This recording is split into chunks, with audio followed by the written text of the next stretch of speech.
Hello everyone, today I'm back with another video on human physiology, and that is on breathing and exchange of gases. So, let's take 2-3 deep breaths and keep all your focus for the next 1 or 1.5 hour here only. अच्छे से अपनी NCERT वगैरह निकाल लो and अच्छे से एक एक line को हम कवर करेंगे. So, let's begin. पहली बात हम ये समझ लेते हैं कि हम ये चैप्टर पढ़ क्यों रहे हैं. ऑब्वियसली ह्यूमन फिजियोलॉजी है तो हमारे बॉडी से रिलेटेड कोई इंपॉर्टेंट मैकेनिज्म होगा जो फंक्शन कर रहा है, राइट? तो breathing is what? Breathing is when we take in the air, okay? We take in air, not oxygen, please remember. ठीक है, we take in air and उसमें से ऑक्सीजन जो होती है वो हमारे टिश्यूज में, हमारे एल्वेलाई में डिफ्यूज हो जाती है और बाद में टिश्यूज तक जाती है. और बाकी सारी जो भी एयर होती है उसमें CO2 हमारी बॉडी से एज वेस्ट प्रोडक्ट, प्लस जो एयर में हमने और चीजें ली होती हैं जैसे नाइट्रोजन या और अदर गैसेस, वो सब एक्सहेल हो जाती हैं क्योंकि वो हमारे किसी यूज की नहीं है तो वो डिफ्यूज नहीं हो पाती है, राइट? ओके, सो अब होता क्यों है ये प्रोसेस? सांस लेना हमारे लिए ज़रूरी क्यों है? Because as we studied earlier कि हमें एनर्जी चाहिए अपने वेरियस मेटाबॉलिक रिएक्शंस को और अपने सर्वाइवल के लिए.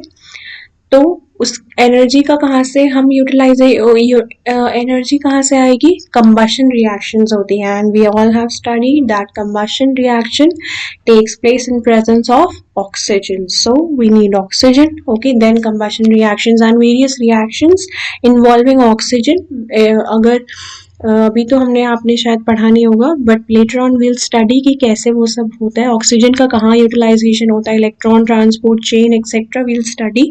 ओके, माइटोकॉन्ड्रिया में और वो सब विल स्टडी लेटर ऑन. पर हमने बेसिक समझ लिया कि हम रेस्पिरेशन क्यों पढ़ने वाले हैं, क्योंकि हमारे टिश्यूज को अपने एनर्जी रिसोर्सेस के लिए, एनर्जी प्रोडक्शन के लिए क्या चाहिए? ऑक्सीजन. एनर्जी बनाने के लिए जो हमने ग्लूकोज डाइजेशन से इनटेक करा है उसको ब्रेक डाउन करने के लिए इनडायरेक्टली, ऑब्वियसली उस एनर्जी से ही हमें, उस खाने से हमें एनर्जी मिलेगी, उसको ब्रेक डाउन करने के लिए हमें इनडायरेक्टली ऑक्सीजन की रिक्वायरमेंट होती है. ठीक है, सो लेट्स स्टडी कि ये और रेस्पिरेटरी ऑर्गन्स क्या क्या होते हैं. हम ह्यूमंस के बारे में भी पढ़ेंगे लेकिन थोड़ा बहुत दूसरे ऑर्गेनिजम्स का भी पढ़ लेते हैं कि किसमें क्या क्या लेवल्स होते हैं रेस्पिरेटरी ऑर्गन ऑर्गेनाइजेशन के, राइट? सो अगर हम लोअर इनवर्टिब्रेट्स में बात करें तो हम स्पॉन्जेस एंड फ्लैटवर्म. सी, अभी आपने एनिमल किंगडम अगर नहीं पढ़ा है तो लेट मी टेल यू, हमने फर्स्ट चैप्टर में पढ़ा था किंगडम एंड ऑल. तो जो एनिमल किंगडम होता है उसमें आते हैं वेरियस फाइलम्स, है ना? किंगडम के बाद हमने क्या पढ़ा था? Phylums, right? तो उन फाइलम्स में वेरियस फाइलम्स होते हैं. तो ये स्पॉन्जेस आते हैं जैसे पॉरीफेरा में, राइट? फिर सेकेंड आता है सीलेंट्रेटा. ओके, तो Coelenterata and likewise various as we read flatworms यानी platyhelminthes. Okay, all this we will study in animal kingdom, but these are various phylums of animal kingdom, right? तो Porifera में we include sponges. तो animals में अगर हम बात करें तो एनिमल्स में ये मैकेनिज्म्स होते हैं ब्रीदिंग के. अब वो हम पढ़ने वाले हैं कि क्या होते हैं. जैसे कि अगर सबसे पहले बात की जाए, जैसे उन्होंने कहा इसके बारे में, यही लोअर इनवर्टिब्रेट्स. अब इसमें एनिमल किंगडम में जो फाइलम्स है इसको हम थोड़ा बहुत कैटेगराइज कर देते हैं इनवर्टिब्रेट्स में एंड वर्टिब्रेट्स में. ठीक है,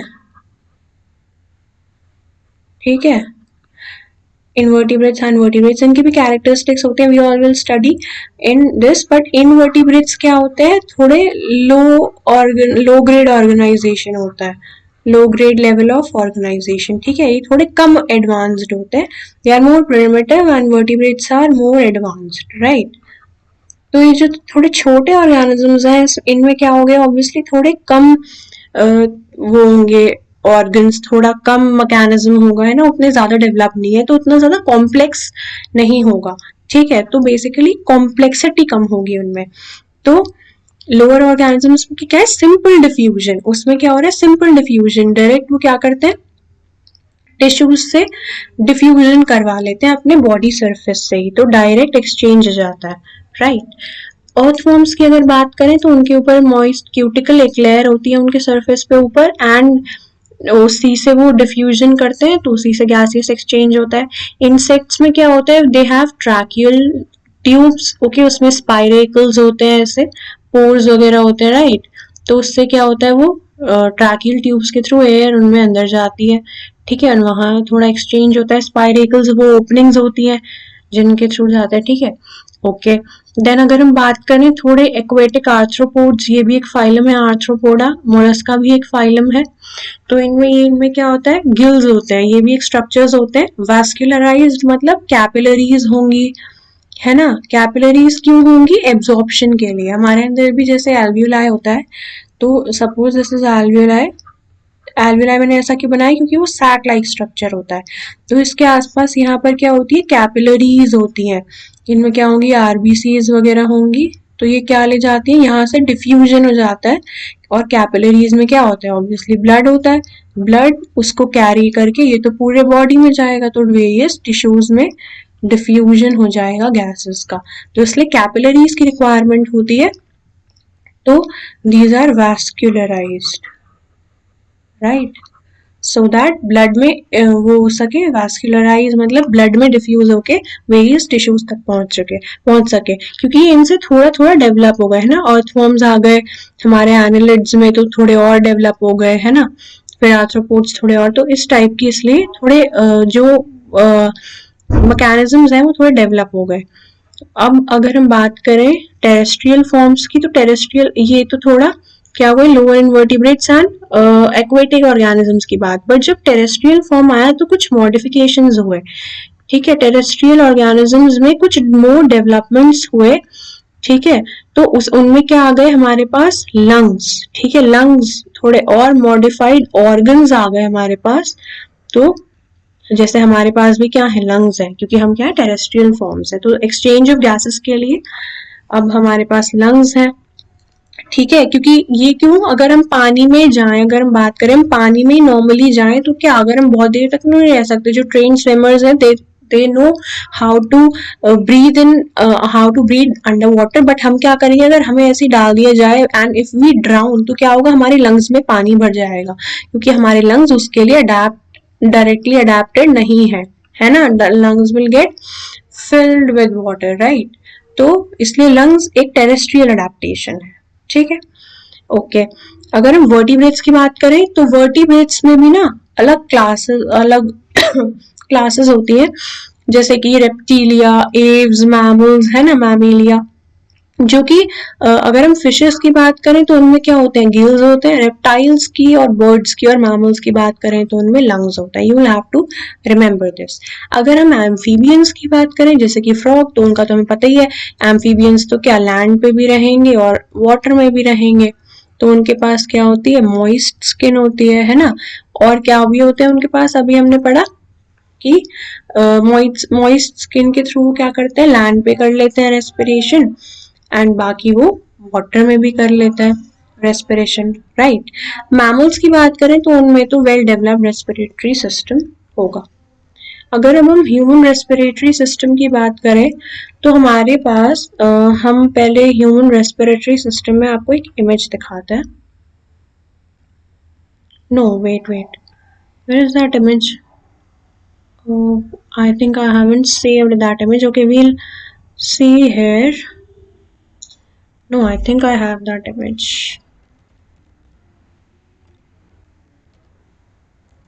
Respiratory pathway.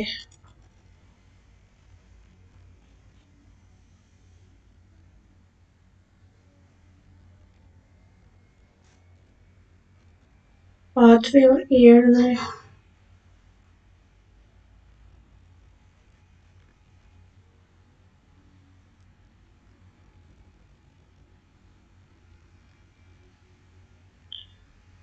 I actually saved that. I don't know where that image is. Oh god. So we'll talk about this only. तो अगर हम स्टार्टिंग करें तो we have external nostrils, okay, a pair of external nostrils, हमें पता ही है knows में हमारी नॉस्ट्रल्स होते हैं जो अपर लिप्स के ऊपर ओपन होता है। उसके बाद हमारा एक नेजल चेम्बर आता है थ्रू नेजल पैसेज, राइट। उसमें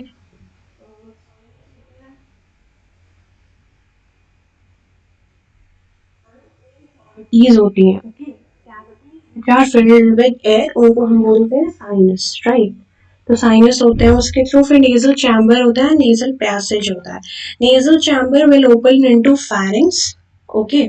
फैरिंग्स हमने पिछले बार भी पढ़ा था, it is a common passage of food and air. अगर अब हम गए नेजल कैविटी में, हमने फैरिंग्स मिल गया हमें, अब यहाँ नेजल कैविटी में, ठीक है, थोड़ा नेजल चैम्बर एंड ऑल। अब यहाँ फैरिंग्स वाला रीजन आ गया सपोज, फिर आ गया हमारा फैरिंग्स, एक रीजन का नाम है, सब कुछ बॉक्स जैसा तो नहीं है।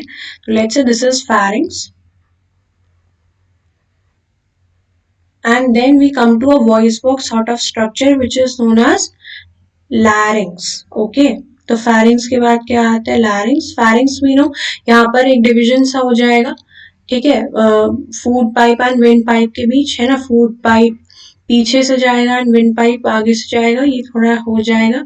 यहाँ पर ग्लॉटिस भी आ जाएगा, है ना, और फिर वो उसको एपिग्लॉटिस आ जाएगा उसके ऊपर, ठीक है। तो ग्लॉटिस ओपनिंग होती है, तो यहाँ पर यहीं से डिवीजन होने लग जाता है। तो यहाँ क्या होगा, ग्लॉटिस जैसे एपिग्लॉटिस होगा, ठीक है। ग्लॉटिस के ऊपर, ग्लॉटिस हमने पढ़ा था, opening of wind pipe is called glottis.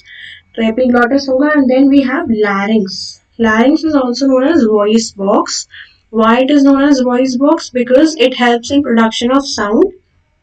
Why? Because it has vocal cords, right?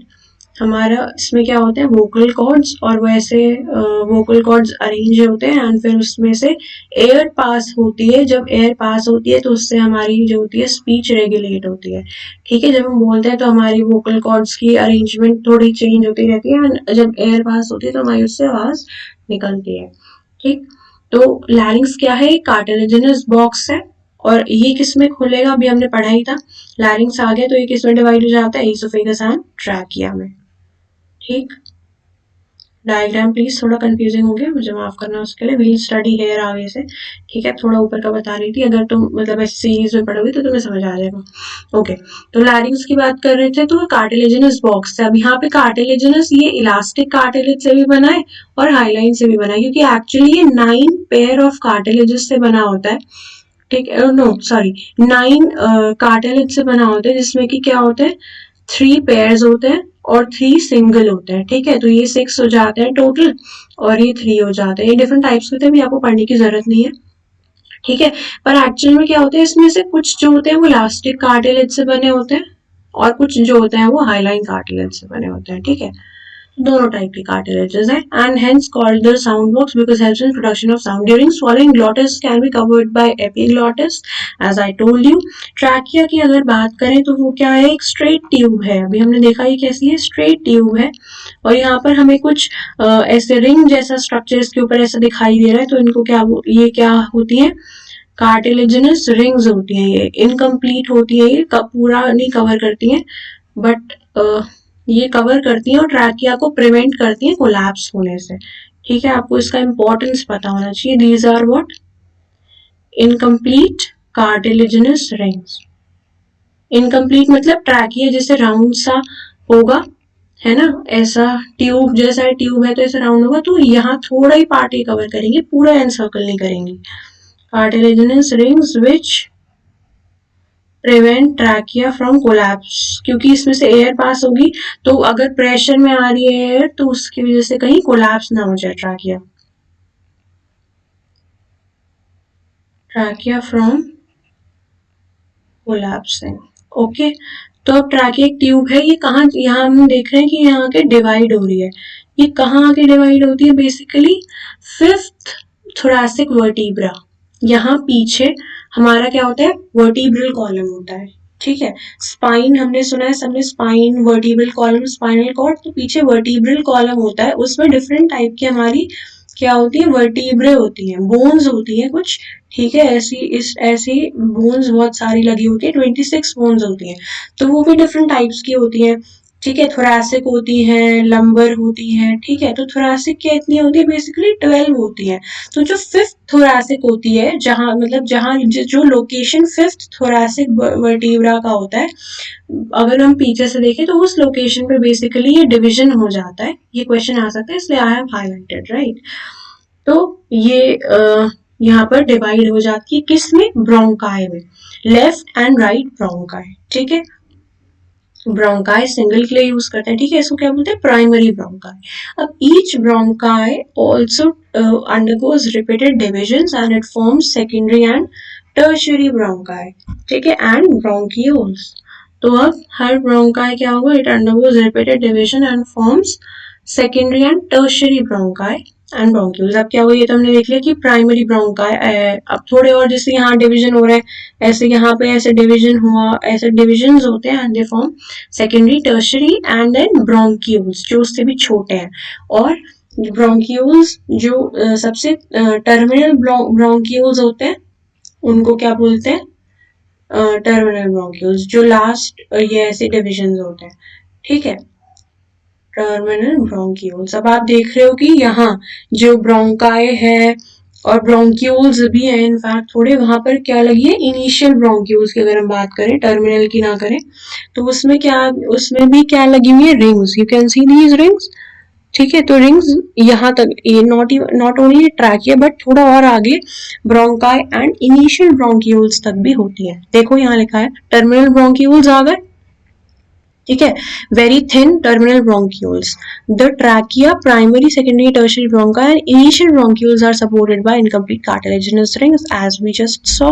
Each terminal bronchiole. अब तो यहाँ पर terminal bronchioles के आने के बाद क्या हुआ, और जब divisions हुई तो क्या हो गए, वो thin irregular किस में डिवाइडेड है, देखो किस में डिवाइडेड है, यहाँ bronchi आया, फिर थोड़े और डिविजन हुए, alveolar ducts बनी और फाइनली किस में लीड हो गई, alveoli में। और देख रहे हो आप alveoli का स्ट्रक्चर कैसा है, they are very thin and irregular walled vascularized. Why vascularized, अभी मैंने जैसे आपको कैपिलरी का alveoli का एग्जांपल दिया था कि they are surrounded by capillary for gaseous exchange, right, gaseous exchange, all right. So vascularized bag-like structures called alveoli. The branching network of this, यहाँ देखो, bronchi, bronchioles and alveoli। अभी जो इस पूरे में देखो यहाँ bronchi आ गया था और यहीं से lungs कवर होने शुरू हो गए, तो इस पूरे को हम क्या बोलते हैं, lungs, right। तो these comprise of lungs। देखो सी यहाँ पे bronchi, यहीं पे अटैचमेंट शुरू हो गया, तो these are lungs। अब लंग्स की भी अपनी अलग होती है, राइट लंग और लेफ्ट लंग की, इनमें भी थोड़े लोब्स होते हैं, ऐसे डिविजन्स होते हैं। राइट लंग में 3 ऐसे बन जाते हैं लोब्स और इसमें 2 ही होते हैं लेफ्ट में, ठीक है, ये भी एक चीज होती है। और लंग्स की एक खासियत होती है, इनके ऊपर लेयर होती है, pleural membrane. You can see these yellow space and space is separated by 2 layers, this layer and this layer. So these are 2 membranous layers, okay। तो 2 membranous layers जिनके बीच में fluid filled है। तो first layer and second layer, this is parietal layer, parietal viscera, and this is visceral, parietal pleura and visceral pleura। जो अंदर वाली होगी उसको हम बोलेंगे visceral, because it is, visceral means जो ज्यादा अंदर लाई करे, ठीक है, पेराइटल इज आउटर वन। तो जो पेराइटल लेयर होगी वो तो थोरैसिक वॉल से जुड़ी हुई होगी, जो बाहर हमारे रिब्स हैं, और जो थोरैसिक वॉल है, थोरैसिक कैविटी की वॉल, ठीक है।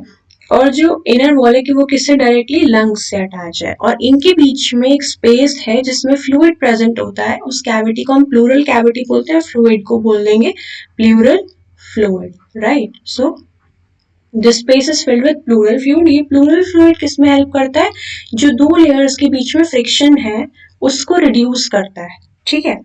लंग्स की ये जो दो लेयर्स के बीच में फ्रिक्शन रिड्यूस करता है और अच्छे से इससे क्या होता है, जैसे लंग्स हमारे इनहेलेशन एंड एक्सहेलेशन में कंप्रेस होते हैं एंड एक्सपैंड होते हैं, तो ये फ्लूइड उसको भी सपोर्ट करता है, उसमें भी हेल्प करता है, ठीक है। प्रेशर चेंजेस जब होते हैं तो उसमें भी ये हेल्प करता है कि लंग्स मतलब अगर डायरेक्ट यहाँ पे सिर्फ एक लेयर होती तो लंग्स तो उससे चिपक जाते, ठीक है। यहाँ फ्लूइड बड़ा रहता है तो लंग्स उससे मतलब अपनी प्लेस से तो नहीं हिलते, they are glued, okay, but वो वापस कंप्रेस हो सकते हैं, वो इस कैपेबिलिटी में होता है। ये नहीं कि वो एक्सपैंड हो गए तो वो आगे वॉल से ही लग जाए, okay. They can come back when the some muscles do relax, okay. Okay, so outer pleural membrane, as I told you, is in close contact with the thoracic lining, whereas the inner pleural membrane is contact with the lung surface. Now, this part which we studied from external nostrils up to terminal bronchioles constitute the conducting part. यहाँ तक air आएगी, ठीक है। Conduct यहाँ तक air मतलब यहाँ पर कोई गैसियस एक्सचेंज नहीं होगा। अब तक यहाँ पर की टिश्यूज में सिर्फ एयर ट्रैवल की है, वो अभी डिफ्यूज नहीं हुई, यहाँ कहीं वो डिफ्यूज नहीं हुई है, वो सिर्फ अभी क्या हुई है, ट्रैवल हुई है। और अब सीधा कहाँ जाएगी, एल्वियोलाई में, है ना। एल्वियोलाई जो कि क्या है, क्योंकि वो वस्कुलराइज्ड है तो इसीलिए वहां क्या होगा, गैसियस एक्सचेंज होगा, राइट, वहीं पर से एक्सचेंज होगा। तो यहाँ जहाँ एक्सचेंज हो रहा है मेन साइड जो है, whereas the alveoli and their ducts, है ना, alveolar ducts और alveoli सिर्फ वो ही कहलाएंगे द रेस्पिरेटरी और द एक्सचेंज पार्ट, क्योंकि यहाँ पर मेन एक्सचेंज हो रहा है। The conducting part, transport. अब कंडक्टिंग पार्ट तो है, हम उसको इंक्लूड भी कर रहे हैं रेस्पिरेशन में, तो उसका कोई फंक्शन तो होगा। क्या फंक्शन है, ट्रांसपोर्ट सबसे इंपॉर्टेंट चीज तो एल्वियोलाई तक लेकर आया, और उसमें वहां तक लाते लाते उसने काफी चेंजेस करे एयर के साथ। उसने जो कुछ हमारे एयर में इतने सारे फॉरेन पार्टिकल्स होते हैं जो हमारे अंदर जाके थोड़ा कुछ वो कर सकते हैं, ना, जैसे डस्ट है, कुछ छोटे छोटे पार्टिकल्स जो शायद कलेक्ट हो सकते हैं, कुछ स्मोक है, जैसे ये सब, इन सबको क्या करते हैं, अंदर जाने से प्रिवेंट करता है ना, इनको ट्रैप करने की कोशिश करता है। क्योंकि जैसे हमारे जो नोस्ट्रल्स होते हैं उनमें क्या प्रेजेंट होते हैं, हेयर प्रेजेंट होते हैं, है ना। वो जो हेयर होते हैं वो ट्रैप करते हैं, वही चीजों को ट्रैप कर लेते हैं और वापस अंदर नहीं जाने देते उनको, एंड वो म्यूकस वगैरह के फॉर्म में क्या हो जाते हैं, बाहर निकल जाते हैं, ठीक है, म्यूकस के फॉर्म में। ओके तो ऐसे ही, ठीक है, डस्ट पार्टिकल वगैरह ट्रैप हो गए एयर, और इनफैक्ट सीलिया वगैरह भी प्रेजेंट होते हैं, जैसे सेल्स जो होती हैं उससे सीलिया, वो उनके सरफेस पे सीलिया होता है, और वो सीलिया क्या करता है, मूवमेंट करता है, ठीक है। और उसकी जो मूवमेंट की डायरेक्शन होती है वो बाहर की तरफ होती है, एंड इस वजह से वो क्या करता है, अंदर कोई चीज जाने ही नहीं देता, वो सीधा बाहर की तरफ उसको धकेलता है, ठीक है, उसका मूवमेंट उस तरफ होता है। तो it's like whiplash movement type होता है, तो वो जब उस तरफ बार बार बीट करता है तो वो उसको अंदर नहीं मूव करने देता, right. So moving on, it also, yes, अब हम बाहर से जो एयर ले रहे हैं वो अलग अलग टेम्परेचर की हो सकती है, हम जरूरी नहीं हमारे बॉडी टेम्परेचर पे हो हमेशा। तो वो क्या करता है, उस एयर को अपने टेम्परेचर पे लाता है, उसे ह्यूमिडिफाई करता है, ठीक है, उस ड्राई एयर को थोड़ा मॉइस्ट करता है, क्योंकि हमारे अंदर तो बहुत सारी जैसे है ना, एयर को अपना अपने मतलब बॉडी के अकॉर्डिंग वो उसको मॉडिफाई कर लेता है वहां तक लाते लाते, ठीक है। तो this brings the air to body temperature, तो ये काम होता है हम जो बाहर से एयर आ रही है उसका। Now exchange part is the actual site of diffusion of this between blood and atmospheric air, okay. अच्छा, अगर हम एक बार बात कर लेते हैं डिफ्यूजन की भी, कि डिफ्यूजन हो रहा है एक तो हमारा, तो हम कह रहे हैं कि डिफ्यूजन कैसे हो रहा है, जैसे कैपिलरी की भी मेम्ब्रेन है ना, वो सेल से बनी है। तो अगर हम एक बात देखें, मतलब एक नॉर्मल हम थोड़ा बहुत रिलेट कर रहे हैं, अगर आपने अभी पढ़ा हो, आई डोंट नो आपने पढ़ा है केमिस्ट्री या नहीं, but I can make you relate कि केमिकल बॉन्डिंग में आपने पढ़ा हो कि ये CO2 का स्ट्रक्चर बनाया मैंने, और ये ऑक्सीजन का, तो ये कैसा है, नॉन पोलर है ना। ये भी यहीं पे ऐसे, ये भी, तो ये क्या कैंसिल कर रहे हैं, और ये तो ये भी नॉन, तो ये क्या गैसेस है, CO2 is a non polar gas, है ना। तो ऐसे ही O2 का भी कोई पोलैरिटी है। तो जो गैसेस हैं उनका डिफ्यूजन हो जाता है, उनको मेम्ब्रेन से पास होने के लिए कुछ स्पेशल चीजें नहीं चाहिए, ठीक है। नॉन पोलर है तो इजीली डिफ्यूज हो जाती है, तो इसलिए डायरेक्ट डिफ्यूजन हो जाता है किसके बीच में, जब ये ब्लड में एक बार आ जाती है तो मेम्ब्रेन्स कैपिलरी के मेम्ब्रेन के थ्रू डिफ्यूज होकर ब्लड में चली जाती है। ठीक है, ओके। मूविंग ऑन, रेस्पिरे अच्छा नहीं no wait wait wait, lungs को क्या बोलते हैं? थोरैसिक चेम्बर में रहते हैं लंग्स। ठीक है, इस रीजन, ये जो जिस रीजन में लंग्स होते हैं, चेस्ट वाला रीजन, इसको क्या बोलते हैं? थोरैक्स बोलते हैं। तो उसको थोरैक्स, थोरैसिक चेम्बर बोलते हैं, जहां पर लंग्स एनक्लोज्ड होते हैं उस चेम्बर में। ठीक, तो this is anatomically an air tight chamber. Okay, alright. अच्छा, अगर एक और बात की बात करें तो राइट लंग और लेफ्ट लंग की, अभी आई वाज ड्राइंग तो मेरे को थोड़ा ख्याल आया कि राइट लंग और लेफ्ट लंग का ना थोड़ा साइज का रहता है। जो हमारी राइट साइड है वो उसमें नीचे एब्डोमिनल कैविटी में लिवर होता है। तो लिवर क्या होता है? थोड़ा बड़ा ऑर्गन होता है, हमने पढ़ा है कि लार्जेस्ट ऑर्गन है हमारी बॉडी का। तो वो थोड़ा लंग्स को थोड़ा ऊपर धकेलता है। तो जो हमारा राइट लंग होता है, it is slightly upper than left lung. ठीक है, पोजिशन में। ठीक है, तो एक ये हम उनको लंग्स की पोजीशन को देख के ऐसे डिफरेंशिएट कर सकते हैं कि कौन सा राइट है और कौन सा लेफ्ट है। राइट, तो due to positioning of liver, accommodation of liver on the right side. All right.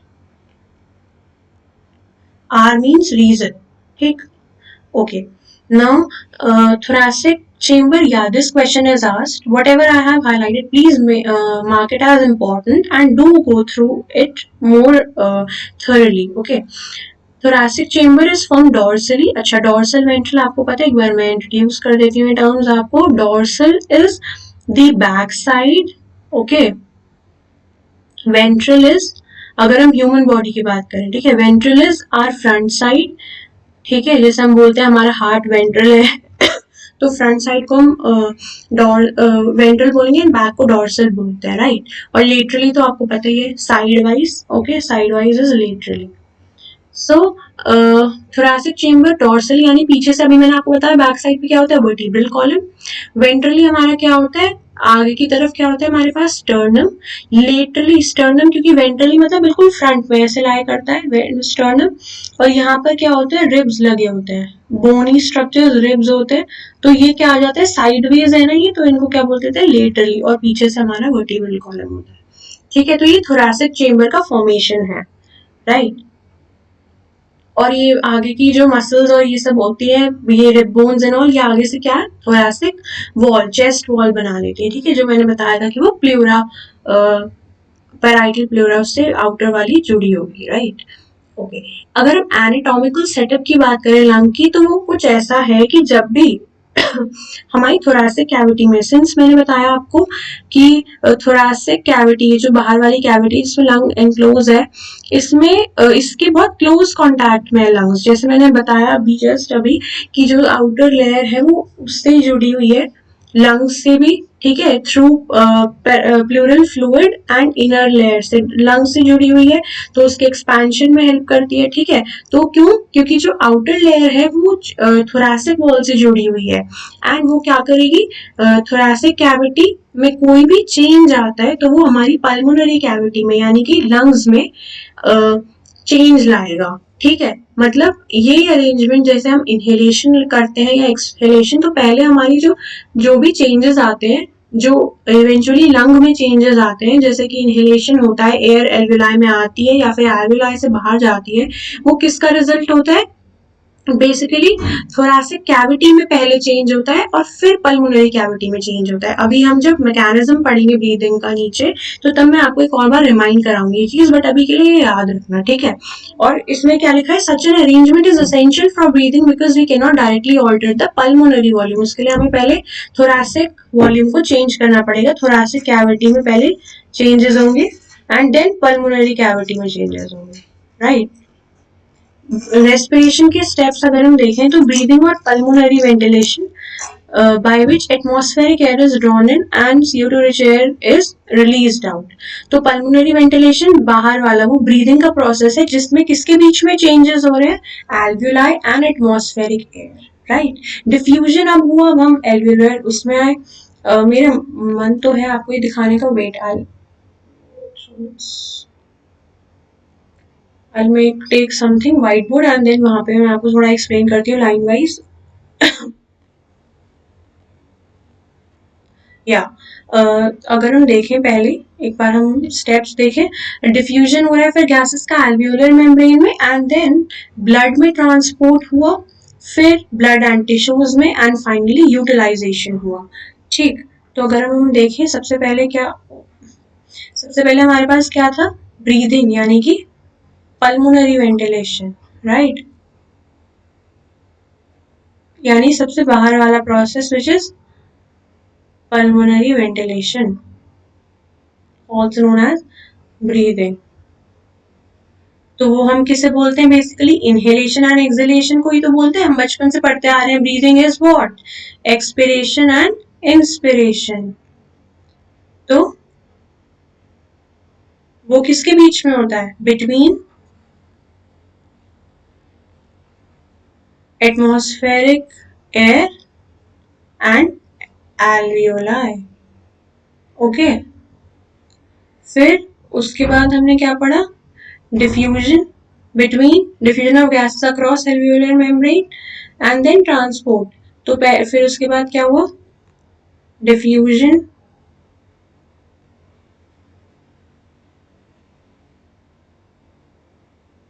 between alveoli, क्या डिफ्यूजन हुआ, O2 जो थी वो ब्लड में आ गई, एंड ब्लड से CO2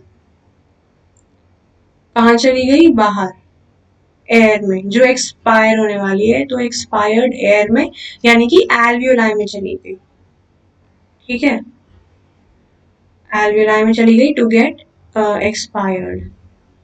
then transport of gases, यहाँ जो गैसेस ब्लड का डिफ्यूजन हुआ, तो blood will flow in the capillary and reach till tissues, and in tissues diffusion again will take place, and what will happen, O2 gets diffused into, from blood, O2 goes into the tissues or cells, and from tissues the waste metabolic CO2 goes into blood, and then it is later on expired into alveoli। Then coming on to mechanism of breathing. Breathing involves two stages, as I earlier told you: inspiration, from which atmospheric air is drawn inside the lungs, and expiration, in which the alveolar air is released out। The movement is carried out by creating a pressure gradient between the lungs and the atmosphere। Inspiration is taking inside the air। अगर हमें air को, pressure gradient is always from higher concentration of things। If we talk about diffusion, it takes place from higher concentration to lower concentration। So lower concentration means, यहाँ पर अगर हम pressure की बात करें तो higher pressure to lower pressure, तो atmospheric pressure has to be greater than alveolar pressure, so that air can come inside and inspiration can occur। So in lungs some negative pressure is created with respect to atmospheric pressure, so that air can come inside। and अभी वो कैसे होता है हम वो पढ़ेंगे। अभी हमने देखा कि क्या हो रहा है, इंट्रापल्मोनरी प्रेशर, यानी कि one more thing, let me clarify here only, pulmonary, the word pulmonary is always related with lungs। ठीक है, अभी आप आगे भी पढ़ोगे CVS कार्डियक हार्ट वाले चैप्टर में कि पल्मोनरी सर्कुलेशन है, या पल्मोनरी वर्ड रिपीटेडली आएगा, तो it is related with lungs. Okay, तो अगर हम इंट्रा पल्मोनरी प्रेशर की बात करें तो लंग्स की प्रेशर, अभी मैंने आपको बता दी, हाई प्रेशर से लोअर प्रेशर पे जाएगा एयर, तो हमें लंग्स में अगर लाना है एयर, यानी अगर हमें इंस्पायर करनी है एयर, तो हमें लंग्स में कम प्रेशर करना पड़ेगा। अब हमें एटमॉस्फेयर का हम 180 एम मानते हैं, तो हमें ऑब्वियसली यहाँ क्या चाहिए, नेगेटिव प्रेशर। तो इसलिए हमारी ब्रीदिंग को भी क्या बोलते हैं हम, नेगेटिव प्रेशर ब्रीदिंग, राइट। हमारे ह्यूमंस के अंदर क्या होती है, नेगेटिव प्रेशर ब्रीदिंग, क्योंकि हमारे अंदर ब्रीदिंग का मैकेनिज्म ये है, ठीक है, कि एयर को डिफ्यूज होना है, तो negative pressure breathing takes place inside humans. Fine. So अगर हम एक्सपिरेशन की बात करें तो अब उसका रिवर्स हो जाएगा। क्या होना है, हमारी एयर को बाहर एक्सपेल करना है, यानी कि हमारे लंग्स में ज्यादा प्रेशर होगा and as compare to atmospheric pressure.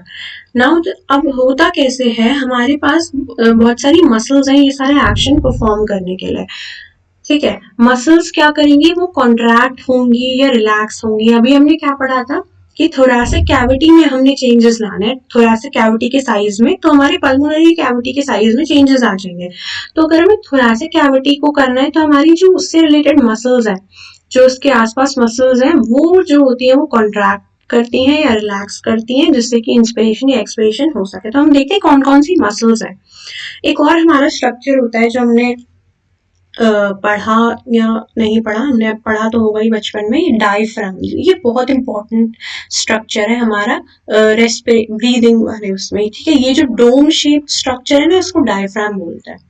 ठीक, ये अगर आप इमेजिन करो तो आप देखो कि अगर ये डायफ्राम ऐसे, अगर सपोज ये डायफ्राम ऐसे नीचे की तरफ पुल हुआ मसल्स के कॉन्ट्रैक्शन से, ऑब्वियसली मसल्स ने इसको कॉन्ट्रैक्ट करके कैसे भी इसको इस तरह से पुल कर करा इस तरफ, तो क्या होगा, ये जो कैविटी होगी इसका साइज बड़ा हो जाएगा एंड लंग्स को और जगह मिल जाएगी एक्सपैंड करने के लिए, राइट। और अगर हम एक्सपिरेशन की बात करें तो अगर ये फिर वो ही मसल्स जिन्होंने इसे कॉन्ट्रैक्ट करके डायफ्राम को करा था, वो अगर रिलैक्स हो जाए तो डायफ्राम अपनी नॉर्मल पोजीशन में आ जाएगा, तो वापस लंग्स में से भी क्या होगा, एयर बाहर चली जाएगी। तो यही मैकेनिज्म होता है नॉर्मल ब्रीदिंग का। ठीक है, जब हम कोई फोर्स नहीं लगा रहे, अभी मैं जैसे बात कर रही हूँ आपसे, मैं बोल रही हूँ, अभी साथ साथ मैं ब्रीथ भी कर रही हूँ, वरना तो मैं सर्वाइव ही नहीं कर पाती, राइट। तो अगर हमें इतने सारे काम साथ साथ करने हैं तो we definitely require some mechanisms जो इनवॉलेंटरीली होते रहे, जो हमें करने की जरूरत ना पड़े। ठीक है, तो ये जो इनवॉलेंटरी मैकेनिज्म्स हैं, ये जो खुद होते रहते हैं, ये ऑब्वियसली हमारे न्यूरल रिफ्लेक्स जो हमेशा काम करते रहते हैं उन सब से होते हैं। तो ये जो नॉर्मल ब्रीदिंग होती है वो डायफ्राम की हेल्प से होती है मेजरली।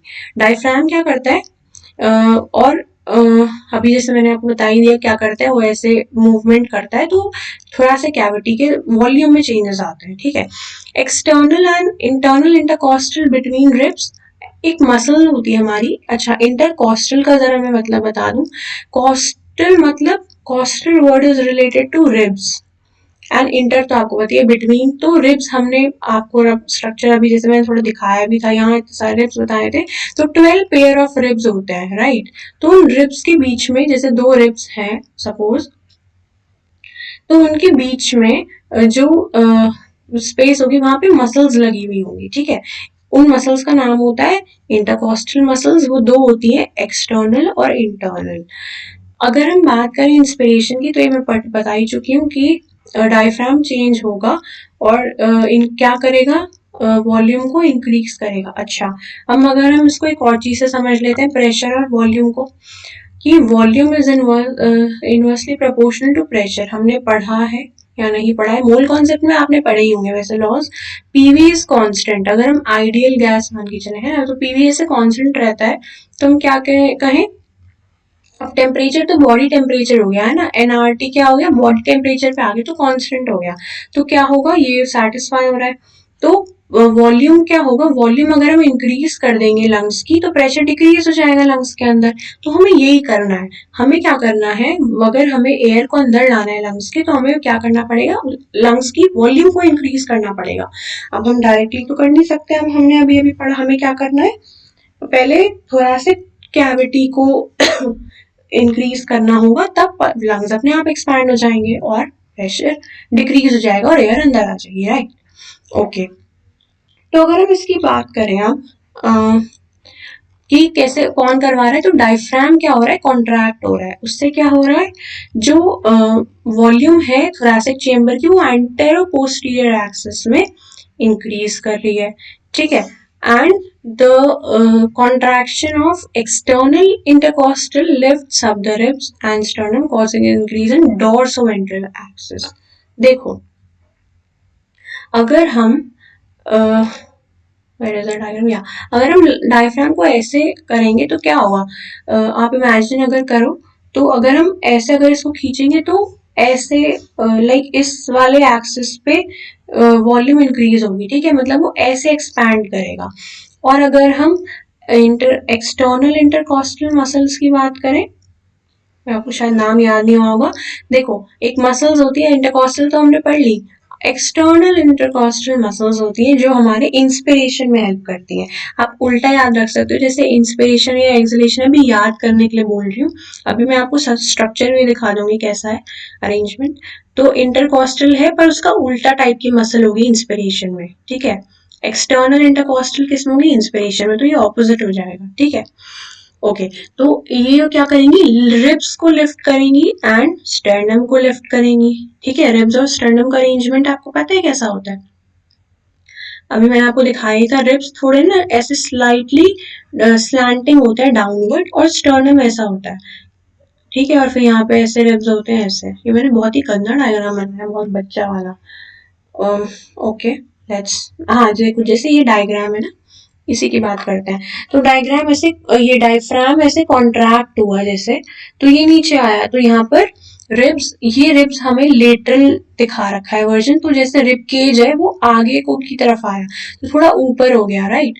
तो ये तो खैर ये रिब्स वाली कहानी है। तो ये कैसे इंक्रीज हुआ, ऐसे, ठीक है। हमें तो लेटरली दिखा रखा है, अगर आप देखो तो आगे पीछे ऐसे इंक्रीज हो जाएगा। अभी मैं आपको कैसे बताऊं एक्शन से। अभी मैंने आपको बताया डोर्सल एंड वेंट्रल, है ना। डोर्सल इज फ्रंट वाला and ventral, dorsal is back वाला एंड वेंट्रल इज आगे वाला।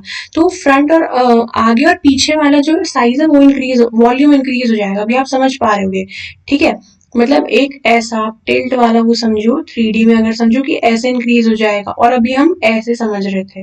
तो डायफ्राम ऐसे इंक्रीज करता है नहीं, I think this is easy to understand now. आपको इतना तो पता ही होगा कि स्टर्नम एंड रिब्स कैसे लगे होते हैं स्केलेटन में, right. And still, if you want me to show that, I can.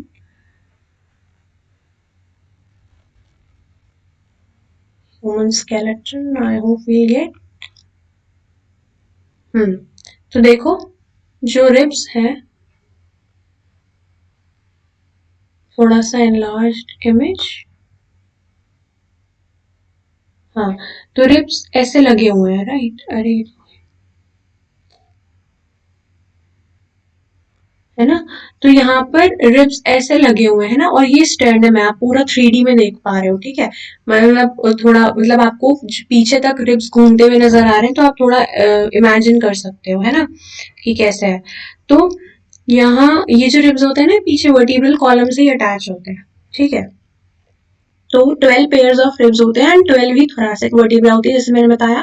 और रिवाइज करने के लिए अगर मैं बताऊं तो 5th थोरैसिक पे वो डिवाइड करता है ट्रैकिया, तो यहीं पर इससे अटैच्ड होती है, राइट। तो यहाँ पर रिब्स हैं। अगर ये, अगर आप देख रहे हैं ऐसे मसल्स जो इस पर अटैच है, जैसे यहाँ देखो, यहाँ मसल्स दिखाई हुई है, हमारा तो काम बन गया। देखो यहाँ मसल्स है, तो ये अगर कॉन्ट्रैक्ट या रिलैक्स करेंगी तो यहाँ जो बोन्स है ना, ये मसल्स कॉन्ट्रैक्ट करेंगी तो इनके वॉल्यूम, इन कैविटीज के वॉल्यूम पे फर्क पड़ेगा, है ना। तो उससे क्या होगा, जैसे ये रिब्स यहाँ तक आ रहे हैं, ठीक है। तो अगर ये मसल्स यहाँ जो इसके नीचे मसल्स है, वो उनके नाम हमने देखा, एक्सटर्नल इंटरकॉस्टल है ना। तो उससे क्या होगा, रिब्स का ये साइज चेंज होगा, वो जब वॉल्यूम इस थोरैसिक कैविटी का चेंज होगा तो लंग्स का चेंज होगा। And I think now it's very clear, ठीक। तो डोर्सोवेंट्रल एक्सिस और एंटीरियर पोस्टीरियर एक्सिस याद रखना, ठीक है। अब आपको इतना समझ आ गया होगा। एंटीरियर एंड पोस्टीरियर भी आपको बता दिया, डोर्सल वेंट्रल भी आपको बता दिया, आगे पीछे एंड ऐसे ऊपर नीचे वाला।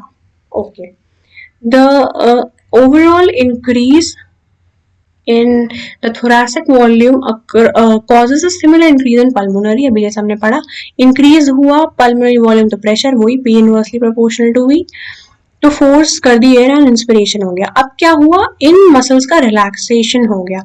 एक हुआ कि कॉन्ट्रैक्ट हो गई तो अब रिलैक्स करेंगे, तो ये क्या बहुत पैसिव है, बहुत पैसिव। कॉन्ट्रैक्शन हुआ तो एक एक्टिव प्रोसेस हो गया, ठीक है। अगर हम नॉर्मल स्टेट की बात करें, जैसे अभी हो रहा होगा, ठीक है, नॉर्मल रिफ्लेक्स, तो एक्टिव में क्या, एक्टिव क्यों कह रहे हैं, क्योंकि मसल की कॉन्ट्रैक्शन में एटीपी वगैरह यूटिलाइज होती है, ठीक है।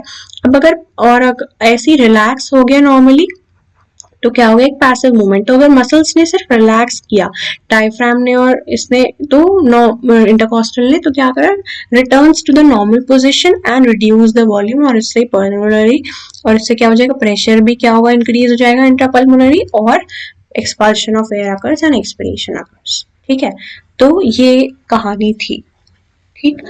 अब अगर we have the ability to increase the strength of this, जब जैसे मैंने कहा कि अगर हमें इंक्रीज करना है या डिक्रीज करना है, जैसे हम मेडिटेशन करते हैं तो कई बार भी, जैसे मैंने आपको स्टार्टिंग में कहा था कि let's take 2-3 deep breaths, right. तो जब हम डीप ब्रेथ लेते हैं वो भी एक न्यूरल रिफ्लेक्स ही होता है, हम अपनी एब्डोमिनल मसल्स को, एडिशनल मसल्स को वो करते हैं स्टिमुलेट, मतलब वो कॉन्ट्रैक्ट करती हैं और फिर इंस्पिरेशन और एक्सपिरेशन अलग से हो पाता है, ठीक है। तो इंक्रीज करने का हमारी एब्डोमिनल मसल्स थोड़ा एफर्ट लगाती हैं, right. Okay, this is deep breath. तो ये मैंने खुद अपने वॉलंटरीली की है, मैंने अपने विल से किया है ऐसा, ठीक है। तो ये जो इनवॉलंटरी हो रहा है मैकेनिज्म, ये था वो जो हमने बात किया पहले, नॉर्मल ब्रीदिंग है ना, नॉर्मल स्टेट पे, नॉर्मल क्वाइट ब्रीदिंग बोलते हैं उसे, ठीक है। ओके, अब हम इतनी देर से एयर की बात कर रहे हैं, लंग्स की बात कर रहे हैं। अच्छा एक सेकेंड, हाँ, ब्रीदिंग का रेट देख लेते हैं कितना है, 12 to 16 टाइम्स पर मिनट। आप अपनी ब्रीदिंग रेट नॉर्मली चेक कर सकते हो, टाइमर लगा हुआ है, देख लो आपको कितनी बार ब्रीथ कर रहे हो। अच्छा, one breathing will constitute both inspiration as well as expiration, ठीक है। 1 round of inspiration plus 1 round of expiration, ठीक है, ये मत भूलना। ओके, और जो हम वॉल्यूम नापते हैं, अभी हम पढ़ने वाले हैं रेस्पिरेटरी वॉल्यूम्स एंड कैपेसिटीज। तो ये जो वॉल्यूम हम नाप रहे हैं वो किससे नापेंगे, स्पायरोमीटर से। एक याद रखना चीज कि स्पायरोमीटर जो है अभी एक वॉल्यूम आएगी हमारी, चलो तभी बात करते हैं स्पायरोमीटर। चलो बता दिए तो बताइए, रेजिडुअल वॉल्यूम एक होती है, उसको मेजर नहीं करता है, ठीक है, नहीं मेजर करता, ठीक। ओके, टाइडल वॉल्यूम की बात करते हैं सबसे पहले। अभी जब हम नॉर्मली इंस्पायर कर रहे हैं तो क्या आएगा, हमारे अंदर कुछ एयर आएगी, ठीक है। इस एयर की वॉल्यूम जो होती है वो अप्रोक्सीमेटली 500 मिलीलीटर होती है। आपको क्या है इसमें यही पता होना चाहिए कि क्या कौन सी एयर का वॉल्यूम कितना है और क्या है, ठीक है। तो जब हम नॉर्मली रिस्पायर कर रहे हैं तो क्या हो रहा है, टाइडल वॉल्यूम अंदर आ रही है, और हेल्दी मैन में अब पर मिनट में आप देख लो कि 12 to 16 टाइम्स है, तो 500 into 12 कर लो, तो 500 into 16 कर लो, और इनके बीच की जो आएगी रेंज वो हो जाएगी इसकी रेंज, ठीक है। तो वो चीज हो गई। आपको मेन ये याद रखनी है, ये तो आप पर मिनट के हिसाब से तो आप निकाल लोगे, बस आपको इसमें को क्वेश्चन में गौर करना है कि एक बार का पूछा है या पर मिनट का पूछा है, ठीक है। क्वेश्चन में इस चीज का ध्यान रखना, ठीक। इंस्पिरेटरी रिजर्व वॉल्यूम की अगर हम बात करें कि मैंने कहा कि हम डीपली अपने आप इंस्पायर कर लेते हैं, तो अगर हम डीपली इंस्पायर कर रहे हैं तो भी कैपेसिटी तो होती है, ये थोड़ा ना हम इंस्पायर करते जाएंगे एंड भरते जाएंगे, कितना भी एयर थोड़ा ना भर सकते हैं लंग्स में, उनकी एक वॉल्यूम है पर्टिकुलर जितना वो ले सकता है अंदर। तो जो फोर्सेबल रेस्पिरेशन के बाद इंस्पायर करते हैं वो अप्रोक्स 2500 to 3000 मिलीलीटर होते हैं। You have to learn all these capacities, right. Okay, तो ये, अब एक्सपिरेटरी रिजर्व वॉल्यूम कहें अगर ऐसे ही, we talk about expiratory reserve volume, so वो क्या हो जाएगा, अगर हम एडिशनल वॉल्यूम अगर एक्सपिरेशन में कर रहे हैं, ठीक है। अच्छा, ये आप एक चीज याद रखना, ये एडिशनल वॉल्यूम है, इसके साथ जो आ रही होगी टोटल एयर वो टाइडल वॉल्यूम भी इंक्लूड होगी, ठीक है। मतलब अगर हम डीप रेस्पिरेशन कर रहे हैं तो 500 आएगा साथ में, और अगर 12 है मेरा रेट तो 2500 आएगा साथ में, ठीक है। यानी कि टोटल इतना एयर अंदर आ चुका होगा, ठीक है। तो tidal volume plus inspiratory reserve volume, अभी हम आगे पढ़ेंगे, जो कॉम्बिनेशन है ना वो भी आएंगे, अभी आगे पढ़ेंगे। But to highlight this word additional, तो आई एम टेलिंग यू, ठीक है। यहाँ पर भी एडिशनल वॉल्यूम जो होगा वो थोड़ा कम, एक्सपिरेशन हम थोड़ा कम वॉल्यूम एक्सपायर होगा, 1100 and 1000, राइट। ओके, तो अब एक्सपिरेशन का हो गया। अब रेजिडुअल वॉल्यूम की बात करते हैं। अभी जब मैंने कहा कि इस वॉल्यूम को हम स्पायरोमीटर से नहीं मेजर कर सकते हैं ना, spirometer can't measure this directly, can't measure this volume, ठीक है।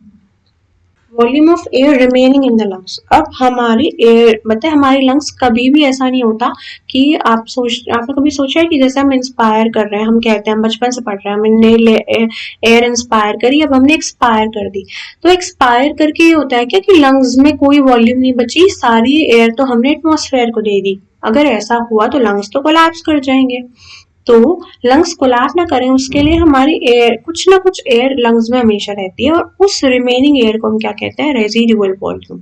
ठीक है, इवन आफ्टर फोर्सेबल एक्सपिरेशन ये वॉल्यूम रह जाती है। ठीक है, तो वो एयर जो फोर्सेबल एक्सपिरेशन के बाद भी रह रही है उसको हम कहेंगे residual volume, which averages about 100 millilitre to 1200 millilitre. Right. Okay, अब इन सबको ऐड करके हम वेरियस कैपेसिटीज देख सकते हैं। हमने क्या पढ़ा था, टॉपिक का नाम वॉल्यूम एंड कैपेसिटी।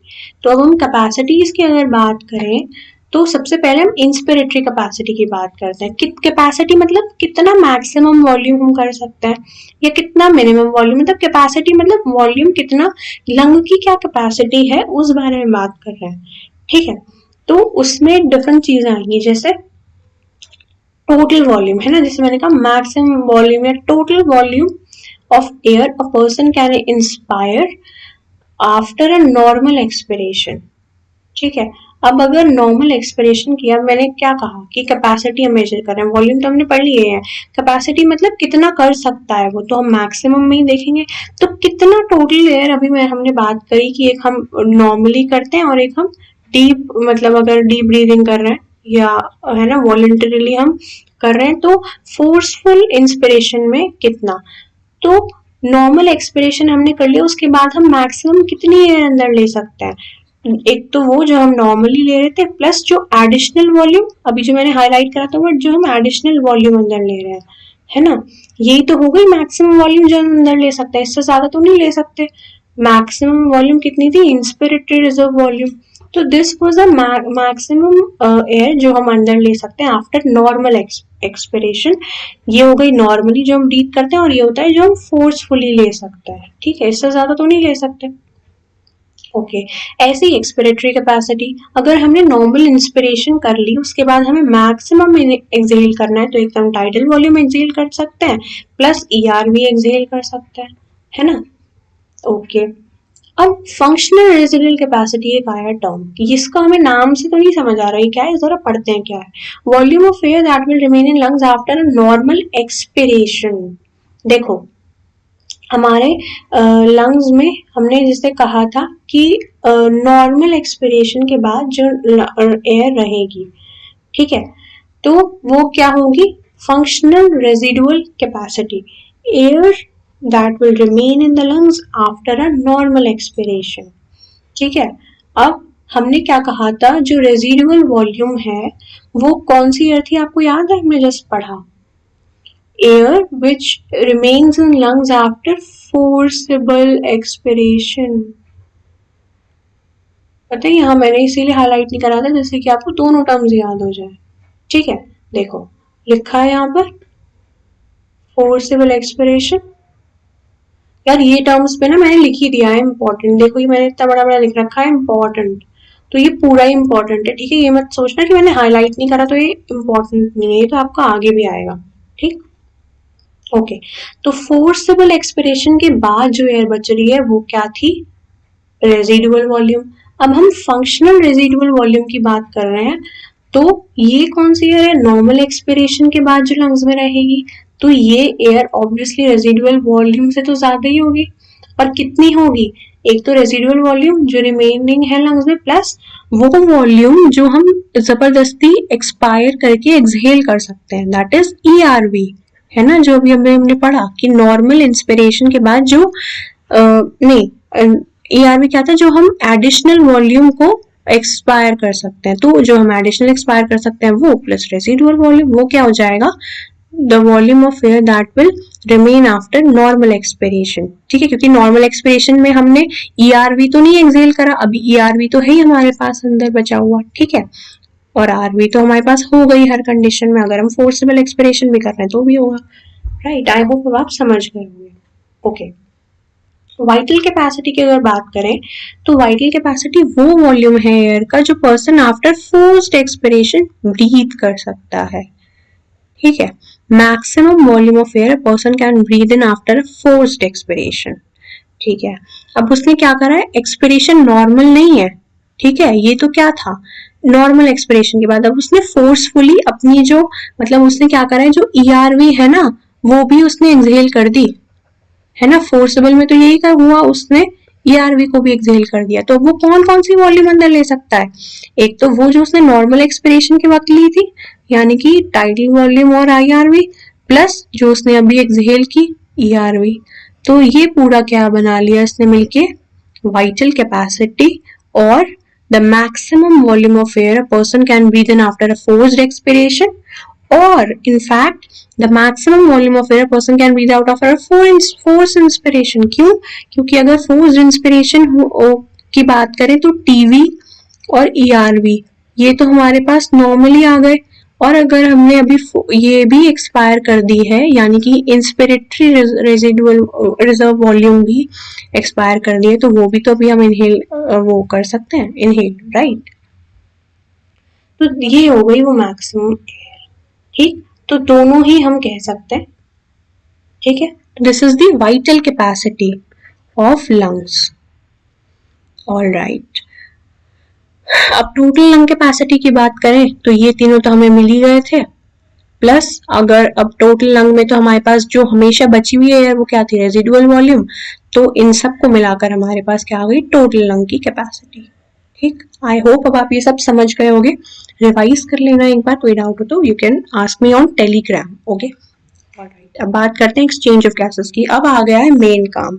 हमने लंग्स पढ़ लिया, हमने सब पढ़ लिया, अब हम करेंगे एक्सचेंज ऑफ गैसेस, जिसके लिए हम यहाँ बैठे हैं, मतलब जो इम्पोर्टेंट है, ठीक है। अब हमने एयर ले ली, अगर लेकिन जब तक वो एक्सचेंज नहीं हुई, हमारे एल्वियोलाई में नहीं आई, हमारे ब्लड में नहीं गई, हमारे टिश्यूज में नहीं गई, तब तक हमारे किसी काम की नहीं है। तो अब हम उसका यूज करते हैं, ठीक। Alveoli are the primary site, ये तो हम 1000 बार पढ़ चुके हैं, ठीक। अब तक हमने पढ़ लिया है काफी बार कि इसीलिए हम क्या कह रहे थे, एल्वियोलाई को मेन रेस्पिरेटरी पार्ट और द एक्सचेंज पार्ट हम कह रहे थे, ठीक है। और ये किससे हो रहा है? सिंपल डिफ्यूजन से। और सिंपल डिफ्यूजन किस बेसिस पे होता है? Diffusion concentration gradient, pressure gradient, इसके बेसिस पे ही होता है, वो मैंने आपको पहले ही बता दिया। तो सिंपल डिफ्यूजन से एक्सचेंज हो रहा है, चाहे हम एल्वियोलाई की बात करें चाहे टिश्यूज की बात करें, ठीक। अब डिपेंड किस पे कर रहा है? सॉल्युबिलिटी पे कर रहा है गैसेस की, है ना, थिकनेस ऑफ मेम्ब्रेन, ये सारे कुछ फैक्टर्स हैं जो भी हमें आगे भी पढ़ेंगे। तो I am skipping right now, अभी इतना डिटेल में नहीं बता रही, पर हाँ ठीक है, इसको पढ़ लो, ये है फैक्टर्स, पर एक दो और है। तो सॉल्युबिलिटी है, इस पे डिपेंड करेगा, एंड किस पे डिपेंड करेगा? थिकनेस ऑफ मेम्ब्रेन, ठीक है, क्योंकि डिफ्यूजन तो इस पे डिपेंड करेगा, डिफ्यूजन के लिए कोई और स्पेसिफिक तो नहीं है, ठीक है। Pressure contributed by individual gas in a mixture is called partial pressure. अगर बहुत सारी गैसेस आई, ये हमने डाल्टन्स लॉ में पढ़ा है ना, अगर आपने फर्स्ट चैप्टर में तो डाल्टन्स लॉ पढ़ा ही होगा मूल कॉन्सेप्ट में। तो डाल्टन्स लॉ क्या कहता है हमारा, कि अगर हमने एक कंटेनर में बहुत सारी गैसेस रखी हैं, यानी we have a mixture of gases, तो उसमें एक गैस का जो प्रेशर होगा of one gas is called the partial pressure of that gas inside that container, right? Partial pressure of that gas, okay, fine। तो वो हम क्या कह रहे हैं, अगर हम अभी हम दो गैसेस की बात करें, O2 एंड CO2, तो इनका मिक्सचर है, तो partial pressure of oxygen and partial pressure of CO2, इनके बीच में भी सारा गेम चलने वाला है, ठीक। अब partial pressure of these two gases in atmospheric air and the two sides of diffusion are given this table। एक ये टेबल यार याद कर लेना, ये इम्पोर्टेंट है। ओके,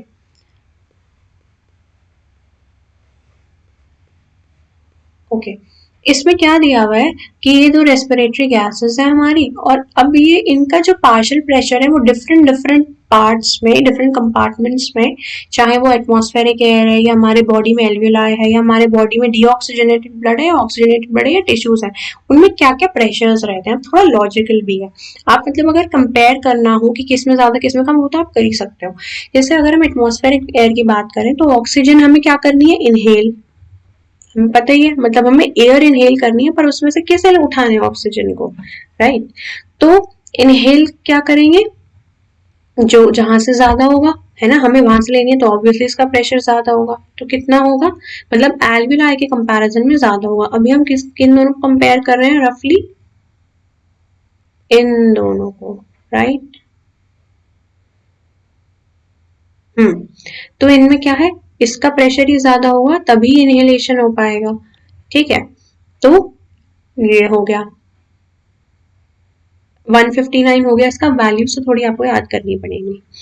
ओके, तो 159 एंड 104 इन alveoli।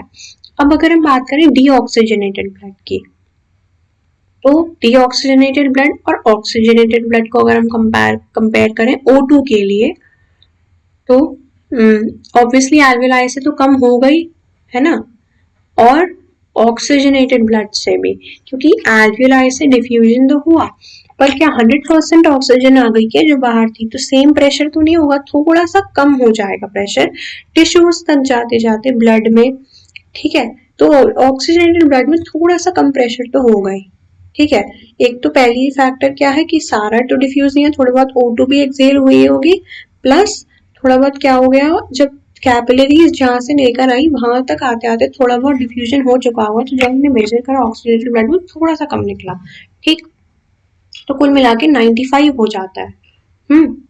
अब अगर बात करें टिश्यूज की, टिश्यूज में तो कम ही होगा ऑक्सीजन, तभी तो यहाँ पर से एक्सचेंज होगा।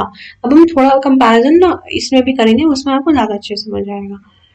CO2 की अगर बात करें तो यहाँ तो यही कर लो, एल्वियोलाई में ज्यादा ही होगी, क्योंकि हमारे अभी क्या हुआ है, हमारे टिश्यूज ने कार्बन डाइऑक्साइड को वेस्ट प्रोडक्ट समझ के एल्वियोलाई को दिया है, जिससे कि वो किसको दे सके, बाहर फेंक सके। ठीक है, तो ये बाहर फेंकने के लिए इसकी कम और इसकी ज्यादा होनी चाहिए। ठीक है, डीऑक्सीजनेटेड ब्लड की बात करें तो डीऑक्सीजनेटेड ब्लड में क्या होगा, एक दूसरा कलर ले लेते हैं यहाँ पे। डीऑक्सीजनेटेड ब्लड में तो ऑब्वियसली जो डीऑक्सीजनेटेड ब्लड में अभी हमारे टिश्यूज ने मेटाबॉलिज्म करा है, तो CO2 का प्रेशर ज्यादा होगा, तो CO2 का प्रेशर क्या हो गया 45, लेकिन ऑक्सीजन का प्रेशर कितना है 40। ठीक, तो इसका प्रेशर ज्यादा है। ऐसे ही ऑक्सीजनेटेड ब्लड की अगर हम बात करें तो ऑक्सीजन ज्यादा होगी, तो इसका 95 और उसका 40। ठीक है, ओके। और अगर हम टिश्यूज की बात करें तो उनमें भी जो ये CO2 होगी वो ज्यादा होगी एज कम्पेयर टू ऑक्सीजन। यहाँ पर 40-45 ही है दोनों में। ठीक है, क्योंकि टिश्यूज से ही वो डीऑक्सीजनेटेड ब्लड जो हो रहा है वो फ्लो के जा रहा है, तो उसमें सेम पार्शियल प्रेशर रहेगा, और यहाँ ऑक्सीजनेटेड ब्लड में ये है, तो अब आप याद कर सकते हो आसानी से। एल्वियोलाई का भी देखें तो ऑब्वियसली O2 का प्रेशर ज्यादा होगा as compare to CO2। Okay, एक बार इसमें देखें, अगर ये जो फ्लो चार्ट दिया है, डायग्रामेटिक रिप्रेजेंटेशन दे रखा है कि एक्सपायर्ड और इनपायर्ड एयर, अब यहाँ एल्वियोलर एयर का दे रखा है हमारा कि एल्वियोलाई में क्या क्या हालत थी, PO2 104 था और PCO2 40 था। ठीक है, अच्छा, और क्या था,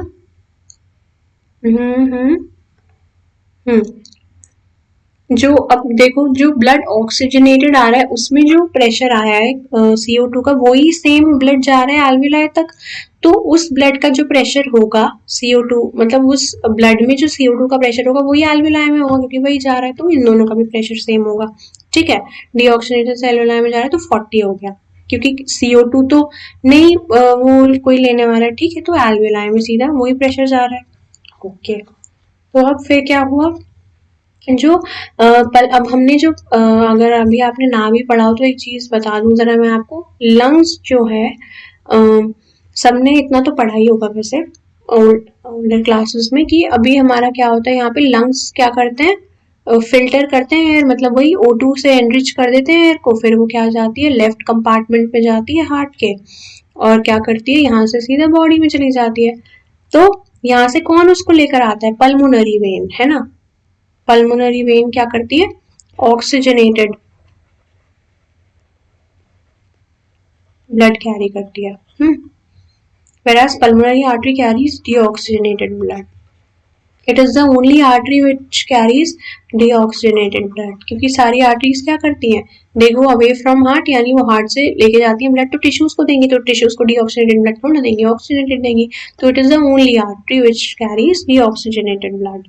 Okay, all right. Only artery कैसे, क्योंकि वैसे भी आर्टरी को लंग्स को तो जाना ही है ना, लंग्स को पहुंचाएगी क्योंकि फिल्ट्रेशन के लिए देनी है, पर हार्ट से तो दूर ही जा रही है, तो अवे फ्रॉम द हार्ट, तो इसलिए आर्टरी कहलाएगी। ठीक, ऑलराइट। अब हम ये देख रहे थे कि systemic arteries and systemic when. Systemic is basically, यहाँ पर अगर हम बात करें, अभी दो चीज होती है, पल्मोनरी एंड सिस्टेमिक। है ना, ये सर्कुलेशन की सर्किट्स में आती है। पर सिस्टेमिक कैसी है, आप कह सकते हैं टिश्यूज से रिलेटेड है ना, टिश्यूज में जो जा रहा है वैसा। तो सिस्टेमिक आर्टरीज यहाँ ये टिश्यूज वगैरह से होती हुई जाएंगी, यहाँ पर ऑक्सीजनेटेड ब्लड कैरी करेगी, है ना, आर्टरी है तो। वेन्स क्या करेंगे, डीऑक्सीजनेटेड, तो यहाँ पर उनका कॉम्पोजिशन आ गया, है ना, CO2 ऑक्सीजनेटेड में कम होगा और डीऑक्सीजनेटेड में ज्यादा होगा, पर O2 में एनरिच ज्यादा होगा और इसमें भी थोड़ा बहुत O2 प्रेजेंट होगा ही ज्यादा, ठीक है, ज्यादा डिफरेंस नहीं आएगा। ऑलराइट, अब फैक्टर्स अगर देखें हम, तो वही मैंने जैसे आपको पहले बताया था, सॉल्युबिलिटी, तो सॉल्युबिलिटी CO2 की ज्यादा होती है O2 से, ठीक है, सॉल्युबिलिटी CO2 की O2 से ज्यादा होती है। और जो अमाउंट, इसलिए क्या होता है, सॉल्युबिलिटी ज्यादा है तो डिफ्यूजन जो होगा वो फास्टर होगा, है ना, ज्यादा रेट पे होगा, तो ये ज्यादा हो पाता है डिफ्यूजन CO2 का। और ये हम यहाँ पर किसकी बात कर रहे हैं कि ये रीजन क्या है ना, जो डिफ्यूजन हो पा रहा है टिश्यूज से ब्लड में और ब्लड से एल्वियोलाई में, यानी जब हम एक्सपिरेशन करने वाले हैं तो ऐसा क्या है कि CO2 ज्यादा डिफ्यूज हो रही है, क्योंकि हमने तो देखा O2 भी जाएगी, क्योंकि हमने अभी ऑक्सीजन दी टिश्यूज को, एकदम तो नहीं उन्होंने ले ली, डिफ्यूजन तो अभी हो रहा है ना, तो एकदम तो नहीं ले ली। और जो साथ में अभी जो हीमोग्लोबिन ने वो करा है, उसको डिसोसिएट करा है ऑक्सीजन को, है ना, तो पूरा भी नहीं करा है, अभी हम पढ़ेंगे कि कितना डिसोसिएट होता है, तो थोड़ी बहुत एयर जो होती है वो साथ में ब्लड में बची जाती है, ठीक है, तो इसलिए इसमें ज्यादा O2 होता है। और इसका रीजन क्या है, एक तो अगर हम डिफ्यूजन की बात करें तो CO2 का ज्यादा है, इसलिए O2 तो एक बार हमने टिश्यू में छोड़ दी तो वो एकदम इतनी नहीं आएगी, क्योंकि जो सॉल्युबिलिटी है वो CO2 की ज्यादा है, क्योंकि ब्लड तो रुकेगा नहीं, ये थोड़ा ना कि वो बस स्टैंड पे है, वो रुका हुआ है 5 मिनट तक, जिसको आना आ जाओ, ऐसा तो है नहीं, वो तो क्या है, फ्लो ही करते जा रहा है, तो ब्लड में जो टिश्यूज वो जो गैसेस रिफ्यूज करती जा रही है वो चलती चली जा रही है, right, this is the mechanism. तो डिफ्यूजन मेम्ब्रेन की एक और बात है कि 3 लेयर्स से बनी हुई है, यहाँ पर हम देख पा रहे हैं, यहाँ पे क्या दे रखी है, कैपिलरी दे रखी है, और ये इसके अंदर क्या है, RBC, जिनके अंदर हीमोग्लोबिन होगा, जो कि क्या कैरी कर रहा होगा, ऑक्सीजन, ठीक है, ये तो सबको ही पता ही है, वो हीमोग्लोबिन ऑक्सीजन कैरी करता है, राइट। तो इसमें क्या क्या होगा, एक तो thin squamous epithelium of alveoli, अभी तो एयर यहाँ आई तो इसको क्या क्या क्रॉस करना पड़ेगा, एक तो ये एल्वियोलाई की जो मेम्ब्रेन है उसे क्रॉस करना पड़ेगा, बीच में, इनके बीच में आपको येलो कलर का बेसमेंट सब्सटेंस दिख रहा होगा, तो उसे क्रॉस करना पड़ेगा, प्लस जो कैपिलरी की एक लेयर है एंडोथेलियल सेल की, वो क्रॉस करनी पड़ेगी। तो ये 3 अड़चन या 3 लेयर्स कह दो जो पहले उसको क्रॉस करनी पड़ेंगी, राइट, तो ये है। However, its total thickness is much less than a millimeter, और ये जो वैसे हमें दिख रहा है कि 3 लेयर्स हैं, बट एक्चुअली इन तीनों की मिला के लेस देन 1 मिलीमीटर की थिकनेस होती है, वरना डिफ्यूजन इतना फास्ट थोड़ा ना पॉसिबल है ना, डिफ्यूजन इतना जल्दी हो जाता है, वो इसलिए पॉसिबल है क्योंकि बहुत पतले हैं और इतना आसानी से हो जाता है, राइट। तो all the factors are favourable कि वो एल्वियोलाई से यहाँ पे टिश्यूज में जाए और फिर बाद में CO2 से टिश्यू से एल्वियोलाई में, तो ये सारे फैक्टर्स वो है फेवरेबल है डिफ्यूजन के लिए अकॉर्डिंगली। अब हम बात करते हैं गैसेस के ट्रांसपोर्ट की। अब क्या हुआ, हमारा ब्लड जो है वो लेकर जाएगा, डिफ्यूजन हो गया सारा, ठीक है, हमने वहाँ एल्वियोलर एंड पे भी पढ़ लिया और हमने टिश्यू के एंड पे भी पढ़ लिया, ठीक है। अब हम थोड़ा और उसको डिटेल में समझेंगे। ट्रांसपोर्ट ऑफ गैसेस की अगर हम बात करें तो किसके थ्रू हो रहा है ट्रांसपोर्ट, ब्लड के थ्रू हो रहा है ना, ओके, तो ब्लड कैरी कर रहा है O2 एंड CO2, तो अबाउट 97%, ऑक्सीजन तो मेजरली किस में जा रही है, हीमोग्लोबिन में, तो 97% जो है वो RBCs में जा रही है, ठीक है, RBCs के थ्रू, ये आपको लर्न करना पड़ेगा। और बाकी ये जो 3% है वो प्लाज्मा के थ्रू जा रही है ना, ब्लड में क्या है, 2 कंपार्टमेंट्स है ना, RBCs है और प्लाज्मा है, तो इन दोनों में से ही, मतलब RBCs मतलब और भी सेल्स हैं, पर WBCs वगैरह तो कैरी नहीं करती है, RBCs में हीमोग्लोबिन होता है इसलिए वही कैरी करती है, प्लाज्मा इन दोनों के थ्रू जा सकता है, तो इतना कुछ परसेंट वो डिसॉल्व हो जाता है प्लाज्मा में, और कुछ परसेंट मतलब मैक्सिमम परसेंट RBCs कैरी करती है, ठीक। और अगर हम CO2 की बात करें तो क्या होता है, CO2 का जो मैक्सिमम पार्ट होता है वो किसके फॉर्म में ट्रांसपोर्ट होता है, बाय कार्बोनेट आयंस के फॉर्म में, ठीक है। तो जो बाय कार्बोनेट आयंस होते हैं वो क्या करते हैं, उसको मतलब बाय कार्बोनेट आयंस बन जाते हैं, जैसे अगर मैं कहूँ कि CO2 था हमारे पास, वो क्या करता है बेसिकली होता ही है, CO2 जो होता है वाटर से कंबाइन करता है तो क्या बनाता है कार्बोनिक एसिड, और फिर जो एसिड होता है वो डिसोशिएट हो जाता है और क्या कर लेता है H+ और HCO3- इनको दो में बना लेता है। तो जो ये अब क्या था CO2 का ही तो कन्वर्जन हुआ इसमें, तो इस फॉर्मेट में वो ट्रांसपोर्ट होती है। ठीक है, कितनी होती है लगभग 70%, है ना। अब बाकी की बची हुई कैसे होती है, अप्रोक्स 20 to 25% भी क्या होती है हीमोग्लोबिन के साथ जुड़ी जाती है RBCs। ठीक है, ये बना लेती है कार्बमिनो हीमोग्लोबिन, ये हम आगे पढ़ेंगे तो थोड़ी बहुत उसके साथ भी जुड़ जाती है 20 to 25%। अप्रोक्स 7% की किस में डिजॉल्व हो जाती है प्लाज्मा में। तो ये वैल्यूज आपको याद करनी है, एटलीस्ट मैक्सिमम वाली तो आपको टिप्स में होनी चाहिए। ठीक है, तो बाकी सारी भी याद हो ही जाएगी, इतना मुश्किल नहीं है, तो बहुत बेसिक है। ओके, ट्रांसपोर्ट ऑफ ऑक्सीजन पे पहले आ जाते हैं कि कैसे हो रहा है। एक हमारा ग्राफ बनता है। अच्छा, हीमोग्लोबिन के बारे में एक लाइन देख लेते हैं। हीमोग्लोबिन में बेसिकली दो पार्ट्स होते हैं,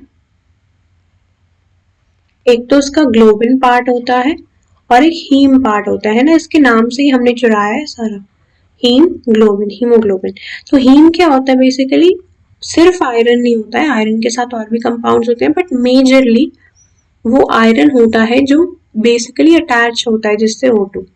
ठीक है, तो ऐसे 4 स्ट्रक्चर्स होते हैं, है ना, हर एक से एक एक आयरन, आयरन ही बेसिकली Fe2+ होता है ना, आयरन के आयन्स होते हैं, तो Fe2+ होता है। ऐसी 4 रिंग्स टाइप होती है, उनमें हर एक में एक एक आयरन लगा होता है।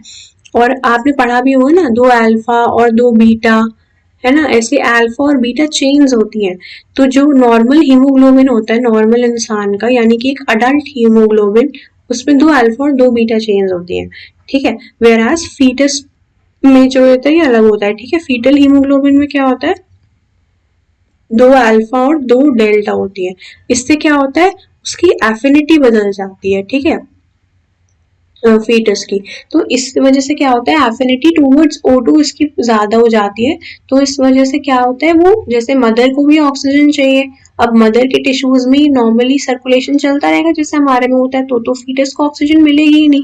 तो इसलिए फीटस के ऑक्सीजन को थोड़ा स्मार्ट एंड स्ट्रॉन्ग बनना पड़ता है, जिससे कि वो इसकी एफिनिटी अपने की ज्यादा कर ले, तो मदर से ऑक्सीजन अपनी तरफ ले आए और अपने टिश्यूज को सप्लाई कर सके। ठीक है, ये एक एडिशनल पॉइंट मैंने आपको बताया, अभी आगे चल के थोड़ा और एक्सप्लेन कर देंगे।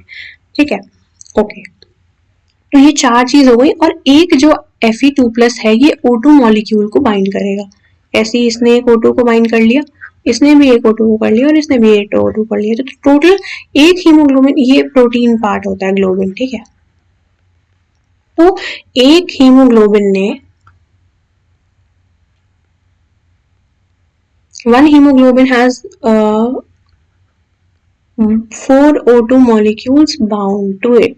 ठीक है, या फिर 8 ऑक्सीजन एटम्स। ठीक है, इतना तो समझते हो एटम्स एंड मॉलिक्यूल्स। तो अगर क्वेश्चन में कई बार खेल देता है ये मॉलिक्यूल और एटम के बीच में, और बच्चे जल्दी जल्दी में 4 और 8 को देख के 4 टिक मार देते हैं, बट देख लेना कहीं उसने एटम्स नहीं पूछे हो। ठीक, तो ये क्वेश्चन के तौर पे पूछ लेते हैं। ओके, तो अब हीमोग्लोबिन करता क्या है, इसके साथ ऑक्सीजन के साथ रिवर्सिबल मैनर में बाइंड करता है। देखो, उसको बाइंड भी रिवर्सिबल मैनर में ही करना पड़ेगा, क्योंकि अगर इरिवर्सिबली बाइंड करेगा तो क्या होगा, फिर तो वो ऑक्सीजन को डिसोसिएट ही नहीं कर पाएगा। एक बार उसके साथ बाइंड हो जाएगी तो बस वो तो कभी डिफ्यूज ही नहीं हो पाएगी वापस जब जरूरत पड़ेगी। तो रिवर्सिबल मैनर में बाइंड करता है और क्या बना लेता है, compound known as oxy haemoglobin.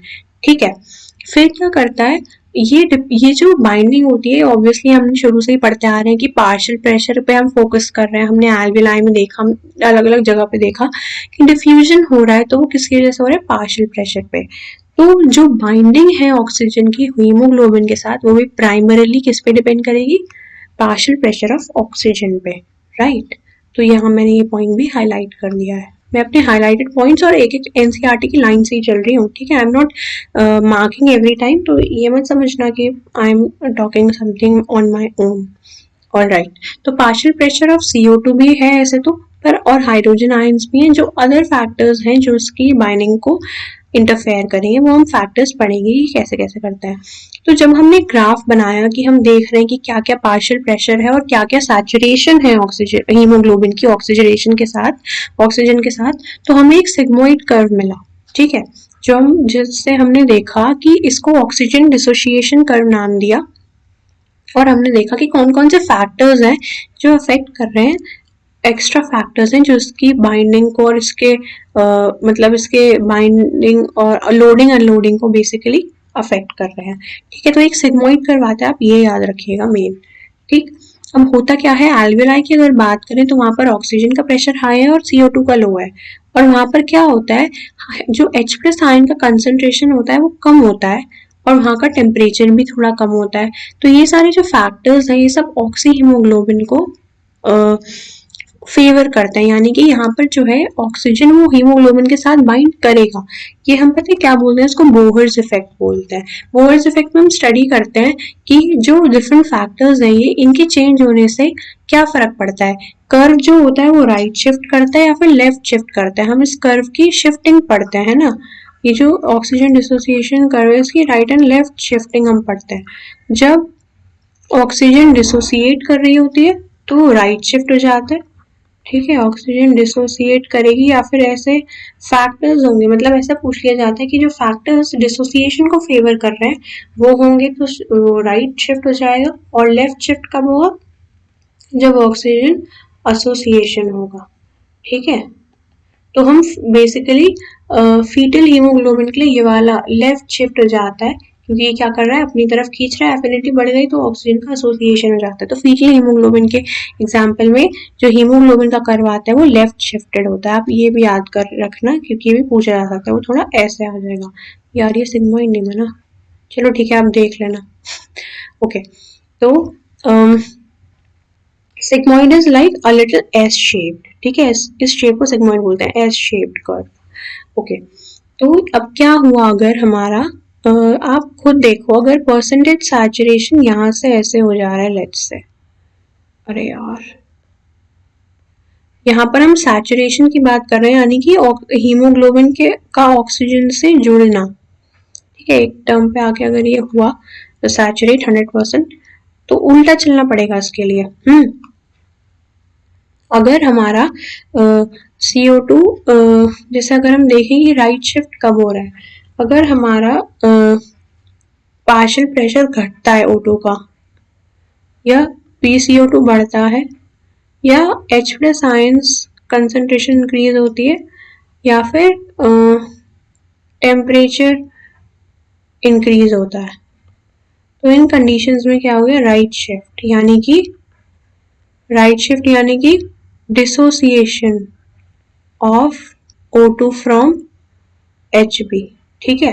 क्योंकि अगर देखो, अगर जैसे टिश्यूज की बात करें तो वहां पे हमने पहले क्या देखा था, प्राइमरी फैक्टर क्या है, पार्शियल प्रेशर ऑफ O2, इसलिए मैंने उसे सबसे पहले लिखा है, ठीक है।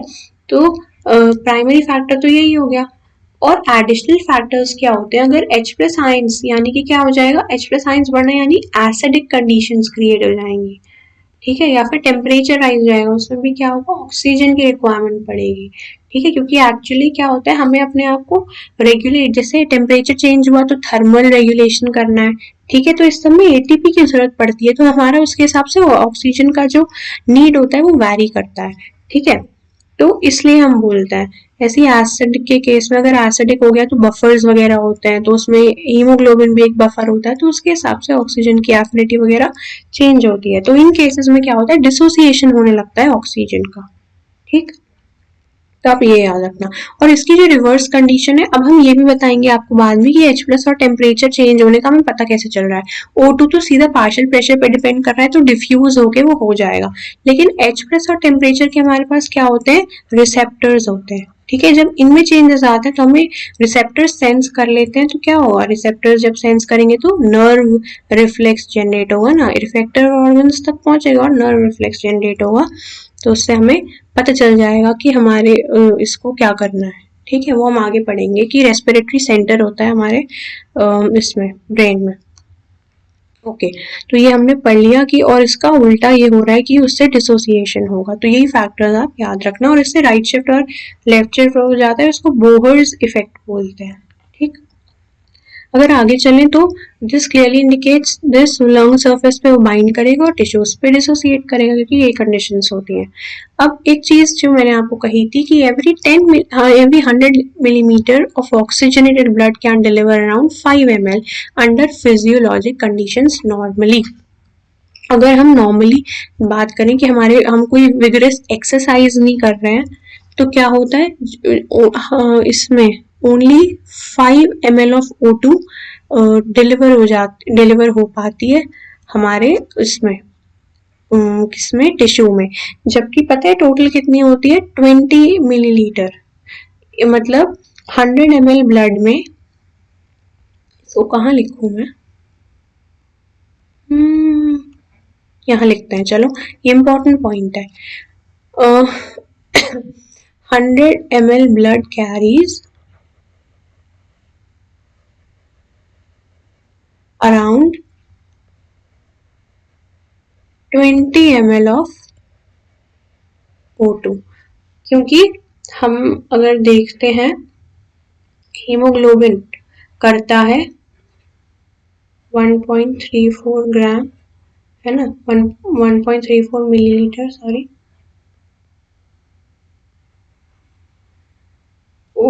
ये 1 ग्राम HB, ठीक है। अब उसका लेवल होता है हीमोग्लोबिन का अलग अलग, मेल्स में भी अलग होता है, फीमेल्स में इनमें वैरी करता है, तो डिफरेंट डिफरेंट वो होता है कितना O2 कैरी हो रहा है।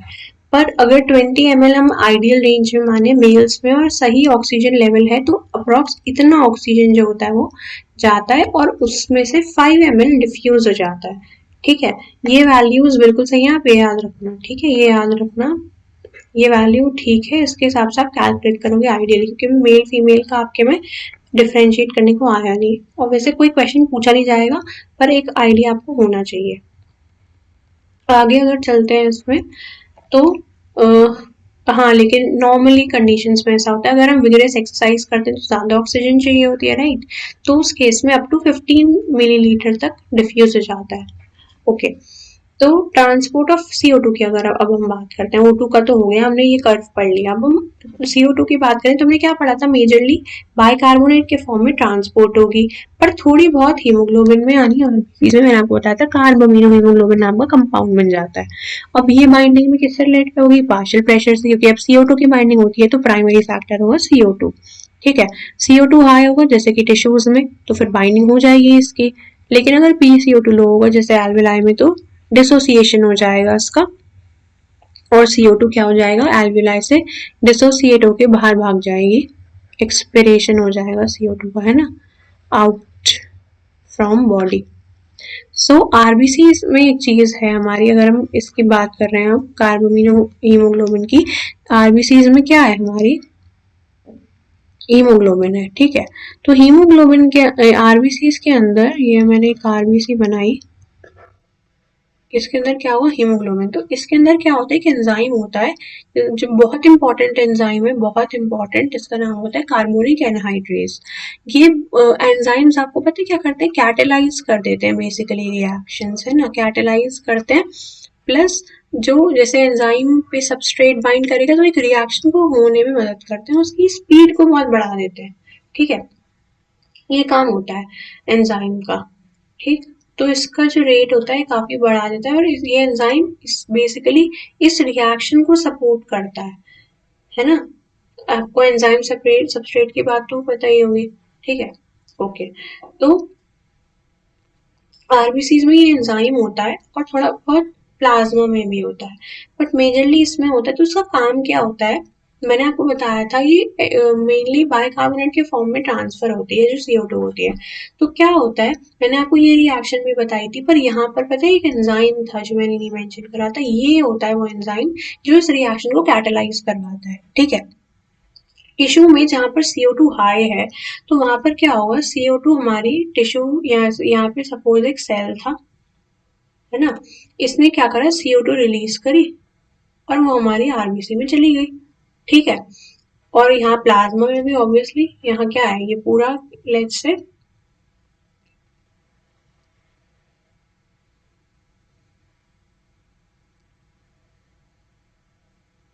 ये सेल है, यहाँ प्लाज्मा है, मतलब ये कैपिलरी है तो यहाँ प्लाज्मा होगा, है ना। ये तो प्लाज्मा हो गया, तो यहाँ से CO2 डिफ्यूज आया, यहाँ गया और सीधा यहाँ चला गया CO2। थोड़ा CO2 प्लाज्मा में भी गया होगा और कुछ इसमें भी आ गया होगा। अरे यार, तो यहाँ से गया CO2 प्लाज्मा में और कुछ आ गया इसमें अंदर।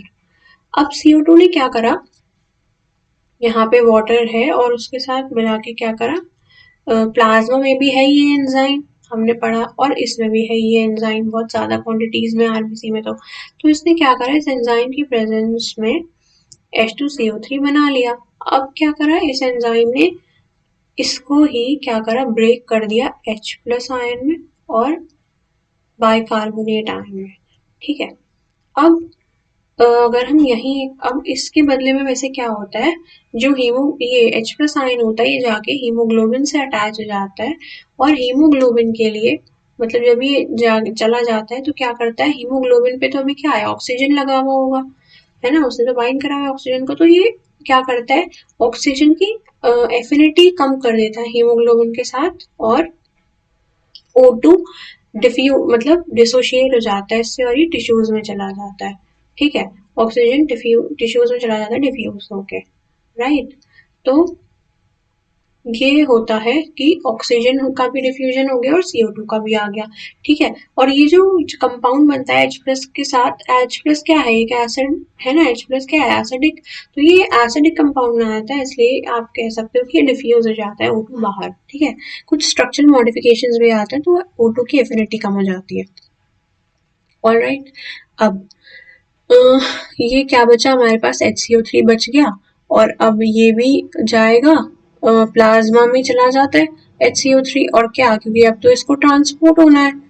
पर अब नेगेटिव आयन इसके प्लाज्मा में गया है, यहाँ से बाहर गया है अगर, तो यहाँ पर एक नेगेटिव आयन को आना पड़ेगा। तो यहाँ पर पता है क्या, प्लाज्मा में बहुत सारा Na+ होता है ना, हमें पता ही है, और बहुत सारा Cl- होता है। तो प्लाज्मा में से कॉम्पेंसेट करने के लिए HCO3 के बदले में जो नेगेटिव आयन का कॉम्पेंसेशन करने के लिए Cl- प्लाज्मा आरबीसी में अंदर चला जाता है, और इसको पता है क्या बोलते हैं, क्लोराइड शिफ्ट। क्योंकि क्लोराइड का क्या हुआ, नॉर्मली क्लोराइड किस में होता है, प्लाज्मा में, और अब वो आरबीसी में चला गया तो क्लोराइड शिफ्ट हो गया, और इसको पता है क्या भी बोलते हैं, हैमबर्गर फिनोमेना। ओके ओके, और इसका रिवर्स क्या हो जाता है अब, इसका रिवर्स हो जाता है किसमें, एल्वियोलाई में।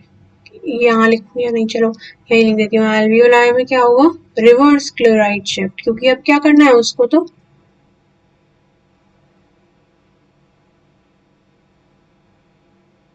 एल्विलाई को क्या करना है, इसको वापस बाहर निकालना है।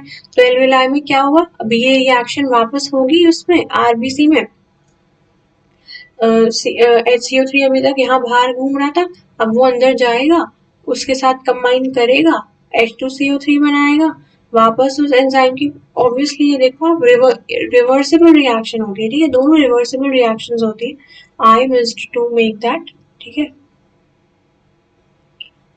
रिवर्सिबल रिएक्शंस होती है, तो अब क्या हुआ, यहाँ पर जब चला जाएगा एल्वियोलाई में तो उल्टा होगा, ये जाएगा और H2CO3 बना लेगा, जो कि वापस इसके प्रेजेंस में डिसोसिएट होकर क्या कर देगा, H2 और CO2 बना देगा, और ये जो CO2 है वो वापस एल्वियोलाई में चली जाएगी और ये आउट हो जाएगी।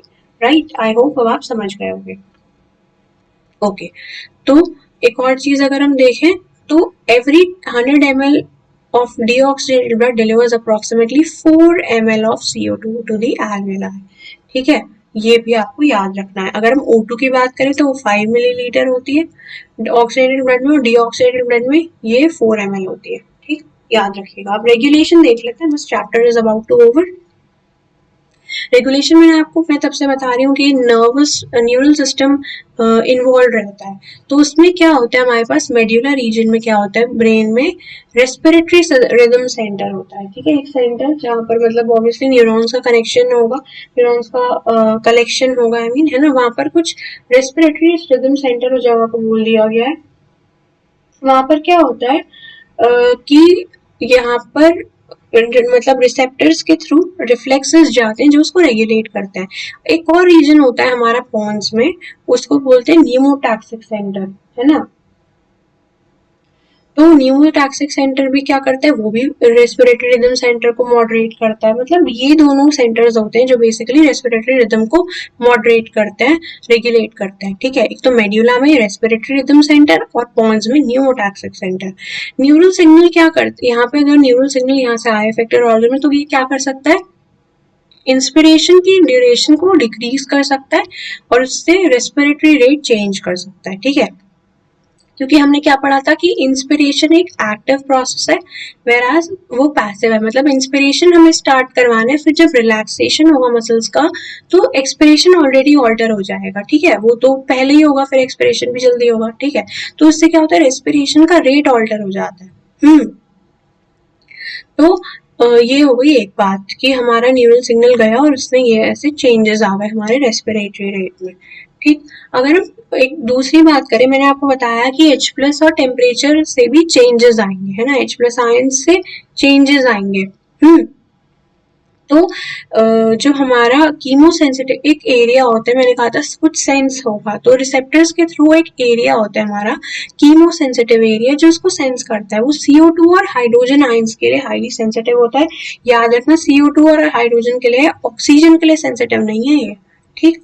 तो अगर H+ बढ़ा यानी एसिडिक कंडीशन हुई या CO2 बढ़ा, तो ये क्या करेगा, उसको रिदम सेंटर को सिग्नल्स पहुंचाएगा और क्या कर देगा, जो भी रेस्पिरेटरी चेंजेस होंगे वो हो जाएंगे, राइट। अब रिसेप्टर्स कहाँ पर लगे हुए हैं इसके सेंस करने के, एओर्टिक आर्क में, ठीक है। हमने पढ़ा एओर्टा जो होता है हमारा हार्ट का, वहां पर ऐसे एक आर्क टाइप होती है, ठीक है। तो उसको बोलते हैं एओर्टिक आर्क वहां पे, और वहां पर कैरोटिड आर्टरी भी होती है। वो तो आपको पूरा बताना पड़ेगा, आप भी समझोगे नहीं, तो बस ये याद रख लो कि हार्ट के पास से जाती है, ठीक है। यहाँ से कैरोटिड आर्टरी ऊपर की तरफ जाती है, ठीक है। यही आर्क ऑफ एओर्टा होता है। तो यहाँ पर लगे होते हैं वो रिसेप्टर्स और यहाँ से रिफ्लेक्स जाता है ऊपर। किसको सेंस करते हैं ये जरूर याद रखना। O2 में कोई सिग्निफिकेंस नहीं है, CO2 और H+ आयंस के लिए है ये बस, ठीक। ऑलराइट, तो बात कर लेते हैं रेस्पिरेटरी रिदम सिस्टम के डिसऑर्डर्स के। सबसे पहला और सबसे कॉमन, सबने इसका नाम सुना होगा, एजमा, राइट। अस्थमा नहीं कहेगा कोई, प्लीज इसे इज्जत बचा के इसको एजमा प्रोनाउंस करेंगे, ठीक। क्या होता है इसमें, जो रेस्पिरेटरी पैसेज होता है ना वो छोटा हो जाता है, तो हमें ब्रीदिंग में डिफिकल्टी होती है, ठीक है। अब देखो, जो एयर आ रही थी पहले आराम से, अब उसके लिए पैसेज थोड़ा कम हो गया, तो अब कम एयर आ पाएगी ना एक बार में, तो ब्रीदिंग में डिफिकल्टी हो जाती है, ठीक है। उससे और क्यों हो जाती है, क्योंकि अब जो पैसेज है वो नैरो क्यों हुआ, क्योंकि यहाँ पे जो वॉल थी वो इन्फ्लेमेशन हो गया उसका, यानी वो थोड़ी इन्फ्लेम हो गई, तो यहाँ पे पैसेज कम हो गया, ठीक। तो ये हुआ इन्फ्लेमेशन, और इसके वजह से क्या हो जाता है, इस कंडीशन को बोल देते हैं एजमा, ठीक। ओके, अब इसमें हम क्या ट्रीटमेंट दे सकते हैं, आप खुद सोचो कि ऐसे जो इसको थोड़ा डायलेट कर दें, यहाँ पे जो ये मसल्स हैं, बेसिकली मसल से ही बना होगा, तो डायलेट कर दें उसको, है ना। तो डायलेशन मतलब वेजो डायलेटर्स दे देते हैं, जैसे कि हिस्टामीन, ठीक है। ये होता है कि जिससे कि वो रेस्पिरेटरी पैसेज बड़ा हो जाए। अब इम्फाइसीमा की अगर बात करें तो एक क्रॉनिक डिसऑर्डर है, एल्वियोलर वॉल्स जो डैमेज करता है, ठीक है। एल्वियोलर वॉल्स जो होते हैं उन्हें डैमेज कर देता है, तो अब क्या होगा, मेन तो रेस्पिरेटरी सरफेस यही है एक्सचेंज का, तो वो डिक्रीज हो जाएगा, है ना। वॉल्स छोटी हो गई, डैमेज हो गई, तो अब रेस्पिरेटरी मतलब जो एक्सचेंज है वो उतना बेहतर नहीं हो पाएगा, और ये किसकी वजह से होता है, मेनली सिगरेट स्मोकिंग। ये क्वेश्चन आता है इस फॉर्मेट में, से पूछ लिया जाता है, ठीक है। और इसमें रेस्पिरेटरी ये सब याद कर लेना, दो दो लाइन है ये, इसमें पूछ लेते हैं, ठीक है। रेस्पिरेटरी सरफेस डिक्रीज किस में होता है, एम्फाइसीमा में, ये पूछ लेते हैं। इन्फ्लेमेशन किस में होता है, ये पूछ लेते हैं।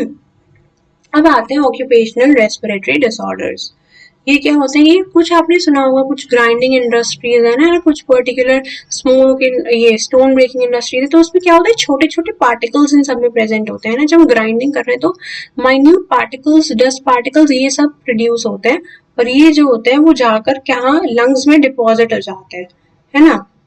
जब लंबे समय तक यहाँ कोई रहेगा तो धीरे धीरे क्या होता है, लंग्स में इतने डिपॉजिट हो जाते हैं कि जो हमारा लंग्स है उसमें क्या हो जाता है, फाइब्रोसिस हो जाता है, यानी जो उसके टिश्यूज होते हैं, उसके फाइबर्स होते हैं, वो खराब हो जाते हैं।